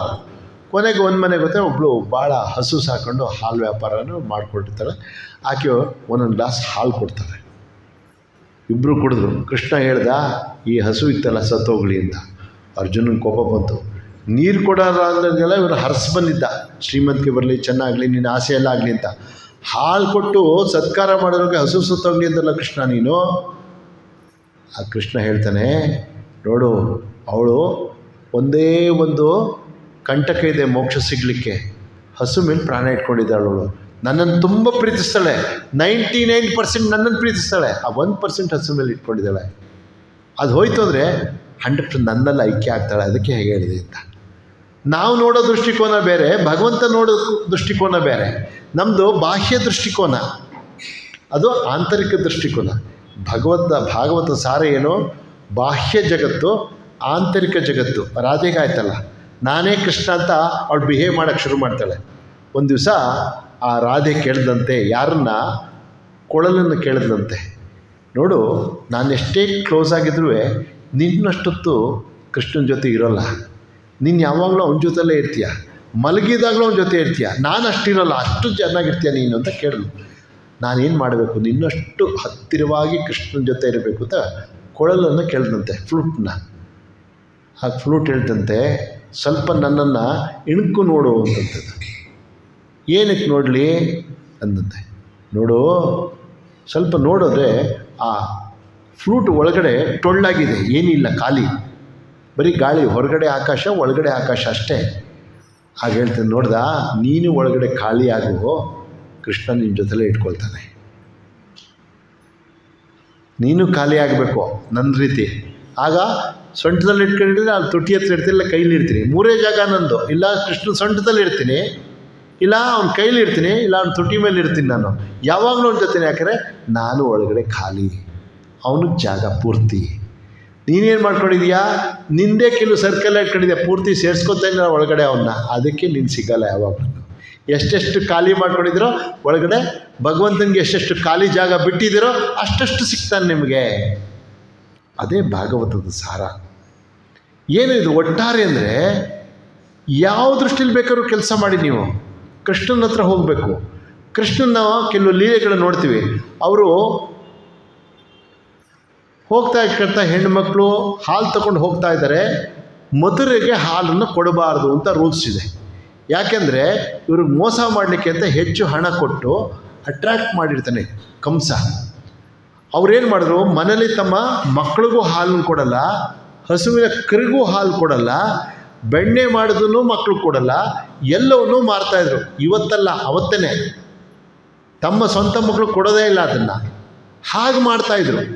ಅದಕ್ಕೇನು ಮಾಡಿದ್ರು, ಈ ಹುಡುಗರೆಲ್ಲ ಮಾಡಿದ್ರು, ಕೃಷ್ಣ ಆಟ ಆಡೋ ರೀತಿಯಲ್ಲಿ ಯಾರ್ಯಾರು ಮೊದಲಿಗೆ ಹಾಲು ಕಳಿಸ್ತಾರೋ ಆ ಮಡಿಕೆಲ್ಲ ಹೊಡೆದಾಗ್ತಾಯಿದ್ದ. ನೋಡೋಕ್ಕೆ ಆಟ, ಆದರೆ ಹೊಡೆದಾಗ್ತದೆ. ನಮಗನ್ಸುತ್ತೆ ದುಷ್ಟ ಹುಡುಗ ತಗೊಂಡು ಹೋಗ್ತಿರಲ್ಲ. ಅವನೇನಂದರೆ ಹಸು ಕಟ್ಟಾಕಿದ್ರೆ ಕರು ಬಿಚ್ಚಿಬಿಡ್ತಿದ್ದ ಹಾಲು ಕುಟ್ಕೊಳ್ಳಿ ತಾಯಿ ಹತ್ರ ಅಂತ ನೋಡಿದಾಗ. ಯಾಕೆಂದರೆ ಆ ಕರುಗೆ ಹಾಲೇ ಕೊಡಲ್ಲ ಅವರು, ಯಾಕೆಂದರೆ ಅಷ್ಟೊಂದು ಸ್ವಾರ್ಥದಿಂದ ಕೊಡ್ತಾಯಿದ್ರು. ಕೊನೆಗೆ ಕಂಸನ ಹತ್ರ ಏನು ಇಲ್ಲದೆ ವಾಪಸ್ ಬರ್ತಾರೆ. ಕೊನೆಗೆ ಕೃಷ್ಣ ಹೇಳ್ತಾರೆ, ಕಂಸಕ್ಕೆ ಕೊಡಬೇಡಿ ಅಂತ ಹೇಳಿದೆ, ಕೇಳಿಲ್ಲ ನೀವು. ಅಧಿಕಾರವಾಣಿ ಇರ್ತಾರೆ, ಅವತಾರ ಪುರುಷನಲ್ಲಿ ಅಧಿಕಾರವಾಣಿ ಇರುತ್ತೆ. ಹೇಗಪ್ಪ ಅಂದರೆ, ಅದರಲ್ಲೂ ವಿಶೇಷವಾಗಿ ಶ್ರೀಕೃಷ್ಣನಿಗೆ ಪೂರ್ಣಾವತಾರ ಶ್ರೀಕೃಷ್ಣ ಅಂತ ಕರೀತಾರೆ. ಅವನಿಗೆ ಚಿಕ್ಕಂದಿಲ್ಲದೂ ತಾನು ಪರಬ್ರಹ್ಮ ವಸ್ತು ಅಂತಕ್ಕಂಥದ್ದು ಜ್ಞಾಪಕ ಯಾವಾಗಲೂ ಇತ್ತು. ಅದಕ್ಕೆ ಅವನು ಚಿಕ್ಕ ಹುಡುಗ ಆಗಿದ್ದಾಗಲೇ ಇಂದ್ರನ ಪೂಜೆ ನಿಲ್ಲಿಸಿ ಅಂತ ಹೇಳ್ತಾನೆ, ಗೋವರ್ಧನಗಿರಿಯ ಪೂಜೆಯನ್ನು ಶುರು ಮಾಡಿ ಅಂತ. ನಂದರಾಜ ಅಲ್ಲಿಗೆ ರಾಜ, ಯಶೋಧ ನಂದರಾಜ ಇರ್ತಕ್ಕಂಥದ್ದು. ಅವ್ರ ಮಗ ಇವನು ಚಿಕ್ಕವನು, ಆದರೆ ಇಡೀ ಜನ ಅವನ ಮಾತನ್ನು ಕೇಳ್ತಾರೆ. ಯಾಕೆಂದರೆ ಅವತಾರ ಪುರುಷನ ವಾಣಿ ಏನಪ್ಪ ಅಂದರೆ, ಒಳಗೆ ಹೊರಗೆ ಒಂದೇ ಇರುತ್ತೆ. ಬಹುಜನ ಹಿತಾಯ ಬಹುಜನ ಸಖಾಯ, ಲವಲೇಶನೂ ಸ್ವಾರ್ಥವಿಲ್ಲ. ಇವತ್ತು ನಾವು ಸ್ವಲ್ಪನೂ ಸ್ವಾರ್ಥ ಇಲ್ಲದೆ ಪರಿಶುದ್ಧವಾಗಿ ಮಾತಾಡೋದಾದರೆ ನಿಮ್ಮ ಮಾತಕ್ಕೂ ಅಷ್ಟೇ ಶಕ್ತಿ ಬರ್ತದೆ. ಯಾಕೆಂದರೆ ಸತ್ಯಮೇವ ಜಯತೆ, ನಿಸ್ವಾರ್ಥತೆಯಲ್ಲೇ ಶಕ್ತಿ ಇರ್ತಕ್ಕಂಥದ್ದು. ಎಕ್ಸ್ಪ್ಯಾನ್ಷನ್ ಆಗ್ತೀವಿ ಆವಾಗ. That's called life. Swami Vivekananda, expansion is life. ಯಾಕೆಂದರೆ ನಾವು ವಿಸ್ತಾರವಾದಾಗಲೇ ಪರಿಶುದ್ಧತೆ ಇದ್ದರೆ, ಸತ್ಯತೆ ಇದ್ರೇ ಸ್ಟ್ರೆಂತ್ ಬರ್ತಕ್ಕಂಥದ್ದು. ಶಕ್ತಿ ಇರೋದೇ ಪರಿಶುದ್ಧತೆಯಲ್ಲಿ. ಆ ಕೃಷ್ಣ 6-7 ವರ್ಷದ ಹುಡುಗ ಹೇಳ್ತಾನೆ, ಇಂದ್ರ ಪೂಜೆ ಮಾಡೋದು ಬೇಡ, ಗೋವರ್ಧನಗಿರಿ ಏನು ಮಾಡೋಣ, ಅದು ನೀರು ಕೊಡುತ್ತೆ, ಜಲ ಕೊಡುತ್ತೆ, ಹುಲ್ಲು ಕೊಡುತ್ತೆ, ಎಲ್ಲ ಕೊಡುತ್ತೆ, ಹಣ್ಣು ಹಂಪಲೆಲ್ಲ ಕೊಡುತ್ತೆ ಅಂತ. ಇಡೀ ಜನ ದೇ ಬಿಕಮ್ ಒಬಿಡಿಯಂಟ್. ಯಾಕೆ? ಅವತಾರ ಪುರುಷನ ಪವರ್ ಆಗಿರುತ್ತೆ. ಬುದ್ಧದೇವ ಪ್ರಾಣಿಗಳನ್ನೆಲ್ಲ ಬಲಿ ಕೊಡಿದಾಗ ಅವನು ಹೇಳಿದ, ಪ್ರಾಣಿ ಬಲಿ ಕೊಡೋದು ಬೇಡ ಅಂತ. ಇಡೀ ಸಮಾಜ ರೂಲ್ಸ್ ಮಾಡಿಬಿಡ್ತು, ಕೊಡೋದು ಬೇಡ ಅಂತ. ಯಾಕೆ? ಅವನೊಬ್ಬ ಅವತಾರ ಪುರುಷ. ಸಬ್ಬತ್ ಡೇ ಅಂತ ಕರಿತೀವಿ. ಅವತ್ತು ಊಟ ಮಾಡ್ತಿರಲಿಲ್ಲ ಕ್ರಿಶ್ಚಿಯನಲ್ಲಿ. ಕ್ರಿಸ್ತ ಹೇಳ್ದ, ಭಗವಂತನ ಮನಸ್ಸಲ್ಲಿ ಪ್ರಾರ್ಥನೆ ಮಾಡಿ ಊಟ ಮಾಡ್ಬೋದು, ಏನು ತೊಂದರೆ ಇಲ್ಲ, ಸ್ವಲ್ಪ ಆಹಾರ ತಗೊಳ್ಳಿ ಅಂತ. ಅದು ಇಟ್ ಬಿಕೇಮ್ ರೂಲ್ಸ್. ಯಾರು ಹೇಳಿದ್ರೆ, ನಾವು ನೀವು ಹೇಳಿದ್ರೆ ಯಾರು ಕೇಳಲ್ಲ. ಯಾರು ಅಧಿಕಾರವಾಣಿ ಇರುತ್ತೋ, ಯಾವ ಭಗವಂತನೇ ಬಂದಿರ್ತಾನೋ ಅಧಿಕಾರ, ಅವನು ಹೇಳಿದ್ರೆ ಸಾಕು, ಅದು ನಡ್ಕೊಂಡು ಹೋಗುತ್ತೆ. ಹಾಗೆ ಎಂತೆಂಥ ಮಹಾಮಹಿಮಾದ ಪಂಡಿತರುಗಳೆಲ್ಲ ಬಂದರು ಶ್ರೀರಾಮಕೃಷ್ಣರ ಹತ್ರ. ತರ್ಕ ಚೂಡಾಮಣಿ ಶಿವನಾಥ ಶಾಸ್ತ್ರಿ, ಪಂಡಿತ ಶಿವನಾಥ ಶಾಸ್ತ್ರಿ, ಮತ್ತು ವಿದ್ಯಾಸಾಗರ, ಸುರೇಶ್ ಚಂದ್ರ, ಎಂತೆಂಥವ್ರು, ಹಾಜರ, ಪ್ರತಿಯೊಬ್ಬರು ಬಂದರು. ಅವರೆಲ್ಲ ಸಮಾಜದಲ್ಲಿ ಅತ್ಯಂತ ಶ್ರೇಷ್ಠ ಪಟ್ಟದಲ್ಲಿರ್ತಕ್ಕಂಥ ವ್ಯಕ್ತಿಗಳು. ಶ್ರೀರಾಮಕೃಷ್ಣ ಯಾವ ಸ್ಕೂಲು ಇಲ್ಲ, ಕಾಲೇಜಿಲ್ಲ, ಕಾಲ ಹತ್ರ ಕೂತಿರ್ತಾಯಿದ್ರು. ಏನಕ್ಕೆ? ಅವರೊಬ್ಬ ದೇವಸ್ಥಾನದಲ್ಲಿ ಅರ್ಚಕನಾಗಿದ್ದರು. ಅರ್ಚನೆ ಮಾಡ್ತಕ್ಕಂಥವ್ರು ಅರ್ಚಿಸಲ್ಪಟ್ಟರು. ಯಾಕೆ? ಅವತಾರ ಪುರುಷ. ಆದ್ದರಿಂದ ಅಧಿಕಾರವಾಣಿ ಇರುತ್ತೆ. ಬಂಕಿಮ್ ಚಂದ್ರ ಬಂದಾಗ ಜೀವನ ಅಂದರೆ ಏನಂದರೆ ಊಟ ಮಾಡೋದು, ತಿನ್ನೋದು, ಮಜಾ ಮಾಡೋದು ಅಂದ ತಕ್ಷಣ ಅವನಷ್ಟು ಪ್ರಸಿದ್ಧ. ಅವನು ಬಂಗಾಳಕ್ಕೆ ಕಾಂಟ್ರಿಬ್ಯೂಟ್ ಮಾಡಿದ ಮಹಾನ್ ವ್ಯಕ್ತಿತ್ವ. ಪರಮಹಂಸ ಹೇಳ್ತಾರೆ, ಇದೇ ನೀನು ಏನು ಮಾಡ್ತೀಯೋ ಅದನ್ನೇ ತೆಗ್ತೀಯ, ನೀನು ಏನು ತಿಂತೀಯೋ ಅದೇ ಬರ್ತದೆ. ಹಗಲು ರಾತ್ರಿ ಅದನ್ನೇ ಯೋಚನೆ ಮಾಡ್ತೀಯ, ಬರೀ ಊಟ ಮಾಡೋದು, ತಿನ್ನೋದು, ಮಜಾ ಮಾಡೋದು ಅದೇ ಬರ್ತದೆ ನಿನಗೆ. ಮನುಷ್ಯನ ಜೀವನ ಇರೋದು ವಿಷಯ ವಿರಾಗ್, ಭಗವದ್ ಅನುರಾಗ್, ಭಗವಂತನ ಕಡೆಗೆ ಹೋಗಲಿಕ್ಕೆ ಅಂತ ಇರ್ತಕ್ಕಂಥದ್ದು. ದೃಢಪಡಿಸ್ಲಿಕ್ಕೆ, ಭಕ್ತಿಯ ಪಂಥವನ್ನು ದೃಢಪಡಿಸ್ಲಿಕ್ಕೆ ಅಂತಲೇ ಭಾಗವತ ಇರ್ತಕ್ಕಂಥದ್ದು. ಭಾಗವತದಲ್ಲಿ ಬರಬೇಕಾದ್ರೆ ಎಷ್ಟೆಲ್ಲ ಕಷ್ಟ ಆಗುತ್ತೆ ಅಂದರೆ, ನಾವು ಕೇಳಿದ್ದೀವಿ ಸಗರ ಮಹರ್ಷಿಗಳಿಗೆ 60,000 ಮಕ್ಕಳಿದ್ರು ಅಂತ. ಅದಕ್ಕಿಂತ ಹಿಂದೆ ಅವರು ದಕ್ಷ ಬ್ರಹ್ಮನ ಮಕ್ಕಳು ಸಗರ ಚಕ್ರವರ್ತಿಗಳು, ಇವರೆಲ್ಲ ಕಪಿಲ ಮಹರ್ಷಿ ಅಂದರೆ ಮಹಾವಿಷ್ಣುವಿನ ಅವತಾರದಿಂದ ಭಸ್ಮರಾಗೋದ್ರು. ಗಂಗಾವತರಣ ಆದಮೇಲೆ ಅವರಿಗೆಲ್ಲ ಮೋಕ್ಷ ಸಿಕ್ತು. ಅವರೇ ಗೋಪಿಕೆಯಾರು ಹುಟ್ಟಿದ್ರು ಕೃಷ್ಣನ ಸಹವಾಸದಲ್ಲಿರಲಿಕ್ಕೆ. ಹಾಗೆ ಶಿವನ ಕೋಪದಿಂದ ಮನ್ಮಥ ಭಸ್ಮೀಭೂತನಾದ. ಅವನಿಗೆ ದೇಹ ಇಲ್ಲ, ಆಕಾರ ಇದೆ. ಆಗ ಅವಳು ಕೇಳ್ತದೆ, ಅವ್ರ ಹೆಂಡತಿ ಕೇಳ್ಕೊಳ್ತಾಳೆ, ಏನು ಮಾಡೋದು ಶಿವನಿಗೆ? ಅವ್ರು ಹೇಳ್ತಾರೆ, ಮುಂದೆ ಶ್ರೀಕೃಷ್ಣ ಅವತಾರ ಆಗುತ್ತೆ, ಆವಾಗ ನಿನಗೆ ಏನು ಸಿಗಬೇಕು ಸಿಗುತ್ತೆ. ಯಾರು? ಅವನಿಗೆ ಶರೀರ ಸಿಗುತ್ತೆ, ಅವನೇ ಶ್ರೀಕೃಷ್ಣನ ಮಗನಾಗಿ ಹುಟ್ಟುತ್ತಾನೆ. ಹೀಗೆ ಒಂದೊಂದು ಕಥೆಯೂ ಸಹ ನಮ್ಮನ್ನು ಎಲ್ಲಿ ಕರ್ಕೊಂಡೋಗುತ್ತೆ? ಪ್ರತಿ ಕಥಾಶ್ರವಣ ಮಾಡೋದ್ರಿಂದ ಶ್ರದ್ಧಾಭಕ್ತಿ ಪವಿತ್ರತೆಯನ್ನು ಮಾಡಿದ್ರೆ ಪವಿತ್ರತೆಗೆ ಕರ್ಕೊಂಡೋಗುತ್ತೆ. ಇದರೇನಿದೆ? ಕ್ಷಮಿಸುವ ಬುದ್ಧಿ ಬರ್ತದೆ ನಮಗೆ. ಸೇಡಿಗೆ ಸೇಡಲ್ಲ, ದ್ವೇಷಕ್ಕೆ ದ್ವೇಷ ಅಲ್ಲ, ಪ್ರೀತಿಯಿಂದ ಎಲ್ಲ ಗೆಲ್ಲುವುದು. ಅದಕ್ಕೆ ಈ ಭಾಗವತ ಶಾಸ್ತ್ರಲ್ಲೇ ಪ್ರೀತಿ ಪ್ರೇಮದ ಶಾಸ್ತ್ರ. ಯಾವ ರೀತಿ ಪ್ರೀತಿ? ಪರಿಶುದ್ಧವಾದ ಪ್ರೀತಿ, ಶುದ್ಧ ಪ್ರೇಮ. ಹೇಳ್ಬೇಕಾದ್ರೆ ಶುದ್ಧ ಪ್ರೇಮ, ಕೊಟ್ಟು ತೆಗೆದುಕೊಳ್ಳುವ ಪ್ರೇಮಕ್ಕೆ ಶುದ್ಧ ಪ್ರೇಮ ಅಂತ ಅನ್ನಲ್ಲ. ನಾನು ಸ್ವಲ್ಪ ಪ್ರೇಮ ತೋರಿಸ್ತೀನಿ, ನೀನು ಸ್ವಲ್ಪ ಪ್ರೇಮ ತೋರಿಸೋದಕ್ಕೆ ಶುದ್ಧ ಪ್ರೇಮ ಅಂತ ಹೇಳಲ್ಲ. ಅದಕ್ಕೆ ನಾವು ಹೇಳೋದಂದರೆ, ನನ್ನ ಪೂರ್ತಿ ನಿನಗೆ ಸೆಲೆಂಡರ್ ಆಗಿರ್ತೀನಿ ಭಗವಂತನೇ. ಅದೇ ಕೃಷ್ಣನಾಮ, ಕೃಷ್ಣ ಇದು. ಅದಕ್ಕೆ ಭಾಗವತ ಕಥೆಯನ್ನು ಬೇಕಾದಷ್ಟು ರೀತಿ, ಅದರಲ್ಲಿ ಯೋಗೇಶ್ವರ ಕೃಷ್ಣ, ರಾಜಕಾರಣಿ ಕೃಷ್ಣ ಬೇರೆ, ಯೋಗೇಶ್ವರ ಕೃಷ್ಣ ಬೇರೆ. ಆ ಯೋಗೇಶ್ವರ ಕೃಷ್ಣದಲ್ಲಿ ನಿಮ್ಗೆ ಆಗಲೇ ವಸುದೇವ ಪ್ರಾರಂಭದಲ್ಲೇ ಇದೆ. ಅದಷ್ಟೇ ಅಲ್ಲ, ಮನುಷ್ಯನ ಬೇರೆ ಬೇರೆ ಸ್ಥಳಕ್ಕೆ ಬರೆದಿರ್ತಾರೆ. ಕೊನೆಯಲ್ಲಿ ದ್ರೌಪದಿ ಒಂದು ಕ್ವಶನ್ ಕೇಳ್ತಾಳೆ ಕೃಷ್ಣನಿಗೆ, ಕೃಷ್ಣ ನೀನು ನನಗೆ ವಸ್ತ್ರಾಭರಣ ಆಗುವಾಗ ಯಾಕೋ ಲೇಟಾಗಿ ಬಂದೆ, ನಾನು ಇನ್ನೇನು ನೊಂದೋಗ್ಬಿಟ್ಟಿದ್ದೆ, ನೀನು ಯಾಕೆ ಕರೆದೆ? ನಂದೇ ತಪ್ಪು ಅಂತೀಯ ಲೇಟಾಗಿ ಬಂದೆ ಅಂತ. ನೀನು ಕರೆದೆ ನನ್ನ ದ್ವಾರಕಾನಾಥ, ದ್ವಾರಕಾಧೀಶ ಬಾ ಅಂತ. ದ್ವಾರಕದಿಂದ ಯಾವ ಮನುಷ್ಯನಾರ ಅಷ್ಟು ಬೇಗ ಬರೋಕ್ಕೆ ಸಾಧ್ಯ? ನಾನು ಅದಕ್ಕೆ ಬಂದೆ. ನೀನು ಹೃದಯ ವಲ್ಲಭ ಕೃಷ್ಣ ಅಂದಿದ್ರೆ ತಕ್ಷಣ ಬಂದುಬಿಡ್ತಾ ಇದ್ದೆ ಅಂತ.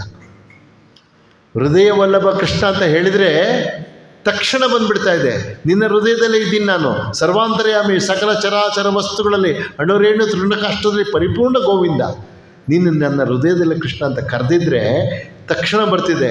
ಲೇಟಾಗಿ ಬಂದೆ ಅಂತ ನನ್ನ ಮೇಲೆ ದೂರ ಆಗ್ತೀಯ ನೀನು ಯಾಕೆ ದ್ವಾರಕಾಧೀಶ ಕೃಷ್ಣ ಬಾ ರಕ್ಷಣೆ ಮಾಡುವಂದೆ? ಇದು ಒಂದು ಕ್ರಿಯೇಟೆಡ್ ಉದಾಹರಣೆ. ಇದು ಯಾಕೆ ಹೇಳಿದ್ದಾರೆ ಅಂದರೆ, ನಿಮ್ಮಲ್ಲೇ ಇದ್ದಾನೆ, ಯದ್ಭಾವಂ ತದ್ಭವತಿ. ಹೇಗೆ ಭಾವಿಸ್ತೀವೋ, ನಿಮ್ಮೂರು ಗ್ರಾಮ ದೇವತೆ ಗ್ರಾಮಕ್ಕೆ ಮಾತ್ರ ಸೀಮಿತ ಅಂತ ತಿಳ್ಕೊಂಡ್ರೆ ನೀವು, ಗ್ರಾಮಕ್ಕೆ ಮಾತ್ರ ಸೀಮಿತ. ಆಕೆನೇ ಪರಬ್ರಹ್ಮ ವಸ್ತು, ಆದ್ಯ ಶಕ್ತಿ. ಆಕೆನೇ ಚಂಡಿ ಚಾಮುಂಡಿ ಏನಾಗಿದ್ದೋ ಅವಳೇ ಇಡೀ ಪ್ರಪಂಚಕ್ಕೆ ಜನ್ಮದಾತೆ, ಅವಳೇ ಬ್ರಹ್ಮಿಣಿ ಅಂತ ತಿಳ್ಕೊಂಡ್ರೆ, ನಿಮ್ಮೂರು ಗ್ರಾಮ ದೇವತೆನೇ ಸಕಲ ಚರಾಚರ ವಸ್ತುನಲ್ಲಿ ಹೇಗೆ ಭಾವಿಸ್ತಿರೋ ಅವಳೇ ಆದಿ ಮೂಲ, ಅನಾದಿ ಅನಂತವಾಗಿರ್ತಕ್ಕಂಥವಳು ಆಗ್ತಾಳೆ. ಅವಳೇ ಪರಬ್ರಹ್ಮ ಆಗ್ತಾಳೆ. ಶ್ರೀರಾಮಕೃಷ್ಣ ಹೇಳ್ತಾರೆ, ಕಾಳಿ ಬೇರೆ ಅಲ್ಲ, ಕೃಷ್ಣ ಬೇರೆ ಅಲ್ಲ, ದುರ್ಗಾ ಬೇರೆ ಅಲ್ಲ, ನಾರಾಯಣ ಎಲ್ಲ ಒಂದೇ. ನಿಮ್ಮ ದೃಷ್ಟಿಕೋನದಿಂದ ಕರೀತೀರ. ಮಾಡಿ ಮೇಲಿಂದ ನೀರು ಬೇರೆ ಬೇರೆ ಪೈಪಲ್ಲಿ ಬೀಳುತ್ತೆ. ಆನೆ ಥರ ಸೊಂಡ್ಲು ಪೈಪಲ್ಲಿ ಬೀಳುತ್ತೆ, ಸಿಂಹದ ಥರ ಬೀಳುತ್ತೆ, ಗೋಮುಖದಲ್ಲಿ ಬೀಳುತ್ತೆ. ಆದರೆ ಮಳೆ ನೀರು ಒಂದೇ ಮೇಲೆ. ಅದು ಇಡಿಕೆ ಪುಡಿ ಜೊತೆ ಬಿದ್ದಾಗ ಕಪ್ಪಗೆ ಮಾಡುತ್ತೆ, ಕೆಂಪಿಗೆ. ಎಲ್ಲ ಇಡ್ಲಿರತ್ತೋ ಕಪ್ಪಗೆ ಬೀಳುತ್ತೆ. ಮಕ್ಕಳು ಕಪ್ಪು ನೀರು ಕೆಂಪು ನೀರು ಅಂತ ಮೇಲೆ ಬೀಳೋದು ಒಂದೇ ನೀರು. ಯಾವ್ಯಾವ ನದಿಗೆ ಯಾವ ಹೆಸರು ಇಲ್ಲ. ಆಕಾಶದಲ್ಲಿದ್ದಾಗ ಮೋಡದಲ್ಲಿ ಒಂದೇ ಹೆಸರು. ಅದು ನೆಲದ ಮೇಲೆ ಬಿದ್ದ ಆ ಬಣ್ಣ ಟೇಸ್ಟಿಂದ ಕಾವೇರಿ, ಗಂಗಾ, ಗೋದಾವರಿ ಹೆಸರಾಯಿತು. ಇರೋದು ಒಂದೇ ನೀರು, ಸಮುದ್ರದಲ್ಲೂ ಒಂದೇ ನೀರು. ಹಾಗೆ ಇರ್ತಕ್ಕಂಥ ಚರಾಚರ ವಸ್ತುಗಳಲ್ಲಿ ಕೃಷ್ಣನ ಆಸ್ಪೆಕ್ಟು ಜಾಸ್ತಿ ಪ್ರಚಾರ. ರಾಮಂದು ಏನಾಗುತ್ತೆ, ರಾಮ ನಡೆದ, ರಾಮನ ನಡತೆ ಇತ್ತು, ಅವನು ತನ್ನ ನಿಜ ಜೀವನದಲ್ಲಿ ತೋರಿಸ್ಕೊಟ್ಟ. ಕೃಷ್ಣ ಹಾಗಲ್ಲ. ಇಲ್ಲಿ ಮಹಾಪಟಿಂಗರಿದ್ದರು, ಶಕುನಿ ಮಾಮನಂಥವರಿದ್ದಾರೆ, ದುರ್ಯೋಧನ ದುಶ್ಯಾಸನರಿದ್ದಾರೆ, ದ್ರೋಣಾಚಾರ್ಯರು ಅಂಥವರಿದ್ದಾರೆ. ಏನೆಲ್ಲ ಮಾತು ಹೇಳ್ತಾರೆ ಕೃಷ್ಣ. ನೋಡು, ಒಬ್ಬಳು ಅಬಲೆಗೆ ರಕ್ಷಣೆ ಕೊಡಲಿಕ್ಕಿಂತ ಜಟಾಯು ರಾಮಾವತಾರದಲ್ಲಿ ತನ್ನ ಪ್ರಾಣನ ಕೊಡ್ತಾನೆ. ರಾವಣ ಹೊತ್ಕೊಂಡು ಹೋಗ್ಬೇಕಾದ್ರೆ ತನ್ನ ಪ್ರಾಣ ಸಮರ್ಪಣೆ ಮಾಡುತ್ತೆ. ಪಕ್ಷಿ ಅದು. ನೀವು ದ್ರೌಪದಿಗೆ ಅವಮಾನ ಆಗ್ತಿದ್ದಾಗ ಎಲ್ಲ ಕೂತಿದ್ದೀರ. ದ್ರೋಣರು, ಭೀಷ್ಮರೆಲ್ಲ ಯಾರೂ ಸಹಾಯಕ್ಕೆ ಹೋಗಲಿಲ್ಲ. ಒಂದು ಪಕ್ಷಿ ಮಾಡುತ್ತೆ, ನೀವು ಮಾಡಲಿಲ್ಲ. ನೀವು ಪೊಲೀಸ್ ಏನಲ್ಲ ತಿಳ್ಕೊಂಡು ನಿಮ್ಮ ಧರ್ಮದಲ್ಲಿದೆ. ನಿಮ್ಮ ಪ್ರಾಮಿಸ್ಸೇ ನಿಮಗೆ ಆ ಹೆಣ್ಣುಮಗಳಿಗೆ ದುಷ್ಟ ಶಿಕ್ಷಣ, ಶಿಷ್ಟ ಶಿಕ್ಷಣ ಇರ್ತಕ್ಕಂಥದ್ದು ಕ್ಷತ್ರಿಯ ಧರ್ಮ. ದುಷ್ಟರನ್ನ ಶಿಕ್ಷಣೆ ಮಾಡಬೇಕು, ಶಿಷ್ಟರನ್ನ ರಕ್ಷಣೆ ಮಾಡಬೇಕು. ಮಾಡಲಿಲ್ಲ ನೀವು, ಆದ್ದರಿಂದ ನಿಮಗೆ ಪನಿಷ್ಮೆಂಟ್ ಇದೆ. ಹಾಗೆ ದ್ರೋಣಾಚಾರ್ಯಗೆ ನಿನ್ನ ಮಗ ಎಲ್ಲಿ ಹೋದ್ನೋ ಅಲ್ಲಿ ಹೋದೆ, ಧರ್ಮದ ಬಿಟ್ಬಿಟ್ಟೆ, ನಿನ್ನ ಮಗನ ಫಾಲೋ ಮಾಡಿದೆ. ಕರ್ಣಂಗೆ ನಿನಗೆ ಯಶಸ್ಸಿನ ಬಗ್ಗೆ ಯಾರು ನಿನಗೆ ಯಶಸ್ಸು ಕೊಟ್ಟರು ಆ ಕಡೆ ಹೋದೆ, ಸತ್ಯಧರ್ಮ ಬಿಟ್ಟೆ. ಅಂದರೆ ಪ್ರತಿಯೊಂದು ಇನ್ಸಿಡೆಂಟಲ್ಲೂ ನಮ್ಮ ದೋಷಗಳನ್ನು ಕರೆಕ್ಟ್ ಮಾಡಿ ಭಗವಂತನ ಕಡೆ ಹೋಗೋದೇನು ಅಂತಕ್ಕಂಥ ತೋರಿಸ್ತಕ್ಕಂಥದ್ದೇ ಈ ಭಾಗವತದ ಸಾರ. ಏನಪ್ಪ ಅಂದರೆ ಪ್ರಪಂಚ ಅನಿತ್ಯ, ದೇಹ ಅನಿತ್ಯ, ಆತ್ಮಸತ್ಯ. ಅದು ಭಕ್ತಿ ಮಾರ್ಗ ಕಲಿಯುಗಕ್ಕೆ ಅಂತ ಶ್ರೀರಾಮಕೃಷ್ಣರು ಹೇಳಿದ್ದಾರೆ, ಅನೇಕ ಸಂತರು ಹೇಳಿದ್ದಾರೆ. ಯಾಕೆಂದರೆ ನಮ್ಮನ್ನು ನಾವು ಬೇಗ ಮರೆಯೋದು ಭಜನೆ ಮಾಡುವಾಗ, ಧ್ಯಾನ ಮಾಡುವಾಗ, ಜಪ ಮಾಡುವಾಗ. ನಮ್ಮನ್ನು ನಾವು ಮರೆತಾಗ ಸಮಾಧಿಸ್ತಾಗ್ತೀವಿ, ಆನಂದದಲ್ಲಿರ್ತೀವಿ. ನಿದ್ದೆ ಮಾಡುವಾಗಲೂ ಮರ್ತಿರ್ತೀವಲ್ಲ ಸ್ವಾಮೀಜಿ ಅಂದರೆ, ಎದ್ಮೇಲೆ ನೀವು ಅದೇ ಇರ್ತೀರಲ್ಲ ಸ್ವಾಮೀಜಿ.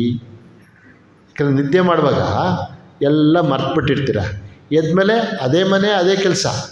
ಆದರೆ ಸಮಾಧಿಸ್ತಾದರೆ ನಿದ್ದೆಗೆ ಸಮಾಧಿಗೆ ಹೋಗೋಕ್ಕಿಂತ ಮೊದಲೇನಿದ್ರು ಬರುವಾಗ ಹಾಗೇ ಇರಲ್ಲ, ನೋಡುವ ದೃಷ್ಟಿಕೋನ ಬೇಗ ಆಗಿರುತ್ತೆ. ಅದು ಭಾಗವತದ ಸಾರ. ಅದಕ್ಕೋಸ್ಕರವಾಗಿ ಭಾಗವತ ನೀವು ಓದಿ,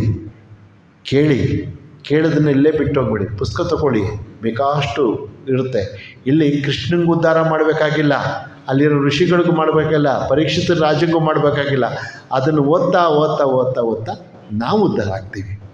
ಅದನ್ನು ಕೇಳ್ತಾ ನಮ್ಮ ಲೋಪದೋಷ ಕಳಿಸ್ಕೊಂಡು ನನ್ನ ಹರಣವೇ ನಿನಗೆ ಶರಣು, ನನ್ನ ಆತ್ಮವೇ ನಿನ್ನ ಆತ್ಮವು, ಅವನು ಎದೆಯ ಗುಡಿಸಲು ಬಂದನು ಈ ದಿನ ಅಂತ ನಮ್ಮ ಕೀರ್ತನ ಸಂಘದಲ್ಲೆಲ್ಲ ಹಾಡು ಹೇಳ್ತೀರ.